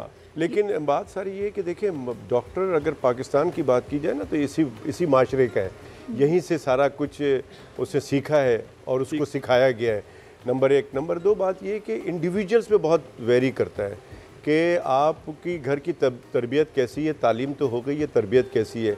क्या आप मरीज़ एक आया है, आप उसको सिर्फ दवा लिखेंगे या आप उसको सोशो इकोनॉमिकल कंडीशन उसकी या उसकी हिस्ट्री पता करेंगे कि ये घर पे ये जो औरत आई है, इसको जो प्रॉब्लम है, ये मासी है, घरों में काम करती है, तो क्या मैं दवा उसको कौन सी लिखनी है? क्या ऐसी दवा लिखूं कि महंगी हो? फार्मूला एक ही है, लेकिन कोई महंगी दवा मैं देता हूँ तो अगर 3 दवा लिखूंगा तो उसमें से एक ले लेगी बेचारी, बाकी इलाज but the thing is that कि अच्छे बुरे लोग हर जगह पे मौजूद होते हैं, ना सिर्फ वो डॉक्टर्स की कम्युनिटी है बल्कि हर जगह पे मौजूद है। मुझे टाइम बहुत कमी है मेरे पास, तो मैं चाहूँगा कि हम दीगर गेस्ट से भी लास्ट में बात भी कर लें। आलमगीर साहब, ईद में वैसे कहा जाता है कि जो लोग नाराज़ हों, जिनसे आपके दिल में कोई गुज़रते हों, उनको माफ़ करने का दिल है, जो लोग नाराज़ हैं उनको मनाने का भी दिन है, तो आपसे कौन कौन नाराज़ है? क्योंकि सुनने में तो यही आता है कि जो होते हैं अवामी नुमाइंदगान होते हैं, उनसे अक्सर लोग नाराज़ रहते हैं, अपोजिशन वाले तो वैसे ही रहते हैं। अच्छा, एक तो मैं पहले डॉक्टर साहब की बात में ऐड करूं कि अभी एक बड़ी अच्छी एक प्रपोज़ल आया था जिसको हेल्थ मिनिस्ट्री कंसिडर करी, लागू करी, कि डॉक्टर्स जो प्रिस्क्रिप्शन देते इसमें सिर्फ दवाइयों का फार्मूला दिया जाए, ना कि वो ब्रांड नेम या जो दवाई की कंपनी होती वो वगैरह, सिर्फ फार्मूला प्रिस्क्रिप्शन में दिया जाए मरीज़ को। क्योंकि होता ये है थाईलैंड का फैमिली पैकेज वो कौन अवेल करेगा? मेरी बात सुने, देखिए ये बिल्कुल सही है, लेकिन पता क्या है, आपको रातों रात जो है ना ये नहीं करना। जैसे रातों रात जो है ना PMDC को PMC में कन्वर्ट कर दिया गया, जिससे तालीमी निज़ाम का बड़ा मसला है। ये बहुत इंपॉर्टेंट बात है। अगर आपने जेनरिक करना है ना तो देखिए जेनरिक को पहले करें आप। आपको सिंपल ये करना है, अगर डॉक्टरों की ये सारी चीज़ें रोकनी है ना तो ये तो ड्रग रेगुलेटरी अथॉरिटी, अगर पैरासीटामॉल है, ये जेनरिक नेम है, मैं अगर पैरासीटामॉल लिखता हूँ, मेडिकल स्टोर पे जाएगा, वो कौन सी दवा देगा? जेनरिक से थोड़ी बिक रही है, वो तो ब्रांड से बिक रही है ना। तो मेडिकल स्टोर में कोई भी फार्मासिस्ट नहीं होता, सारे ऐसे लोग बैठे होते हैं जिनको पता नहीं है, वो अपनी मर्जी से, फिर क्या होगा, ये शिफ्ट होगा उधर, करप्शन वहाँ शिफ्ट होगा, फिर सारे मेडिकल स्टोर वाले, कंपनी वाले उनको करेंगे। करना सिर्फ ये है, सिर्फ एक कमला आपके प्रोग्राम से मैं सिर्फ एक जुमला देता हूँ, वो कर ले ड्रग रेगुलेटरी अथॉरिटी कि पैरासीटामॉल की जेनरिक नेम से, जो ब्रांड नेम से जितने भी पैरासीटामॉल बनते हैं सबकी कीमत एक कर दो। सही, खत्म हो गई बिल्कुल। चले खैर, ये सारी स्ट्रेटजीज और ये सारी जो ये तजावीज़ हैं ये बिल्कुल हैं और इन पर अमल दरामद होना चाहिए। मैं चाह रही हूँ कि दवाओं से ज़रा बाहर निकले होंगे, ईद का दिन है और ज़रा अच्छी बातें हम करें। चले जनाब, अब मैं जाते जाते बस अब यही चाहूँगी कि कैसे आज दिन गुजारेंगे फिर आप दोनों, सैफ और तैमूर? बस अब जाएंगे और बाकी सब लोगों से, घर वालों से मिलेंगे, फैमिली टाइम गुजारेंगे। ज़बरदस्त। जी अरशद साहब, आप क्या करने वाले हैं जाके? कुछ नहीं कर रहे हैं क्योंकि फंक्शनों पे पाबंदी है, घर पे तो बस घर में। तो चले अब प्रोग्राम का वक्त भी खत्म होने जाता है। हाँ, दिल दिल पाकिस्तान हम सारे मिलके गाएंगे। और क्या हम खड़े हो जाएं? आई डोंट नो कि हम खड़े हो सकते हैं कि नहीं हो सकते, तो मैं चाह रहा था कि हम खड़े होके, अगर प्रोड्यूसर साहब हम खड़े हो सकते हैं, क्यों नहीं हो सकते? बिल्कुल, हम बिल्कुल, चलिए जी, दिल दिल पाकिस्तान गाते हैं। हाँ जी, ज़बरदस्त है जी। शुरुआत करेगा आप और मैं जनाब अपने सब देखने वालों को कहूँगी कि आप अपना ईद का दिन भरपूर अंदाज में मनाएं, लेकिन SOPs का ख्याल रखिए, अपने आप को बचाइए, अपने प्यारों को बचाइए, क्योंकि आप कैरियर हो सकते हैं। अगर आप बाहर निकलेंगे आपने घर अपनों के पास ही आना है, छोटे बच्चे भी हैं, बुजुर्ग भी हैं, सभी हैं, तो प्लीज़ अपना भी और अपने इर्द वालों का भी ख्याल रखिए। ईद भरपूर तरीके से मनाइए लेकिन मास्क लगाकर। तो हम सब की तरफ से आपको अल्लाह हाफिज़ और जाते हैं अर्शद साहब। पाकिस्तान दिल दिल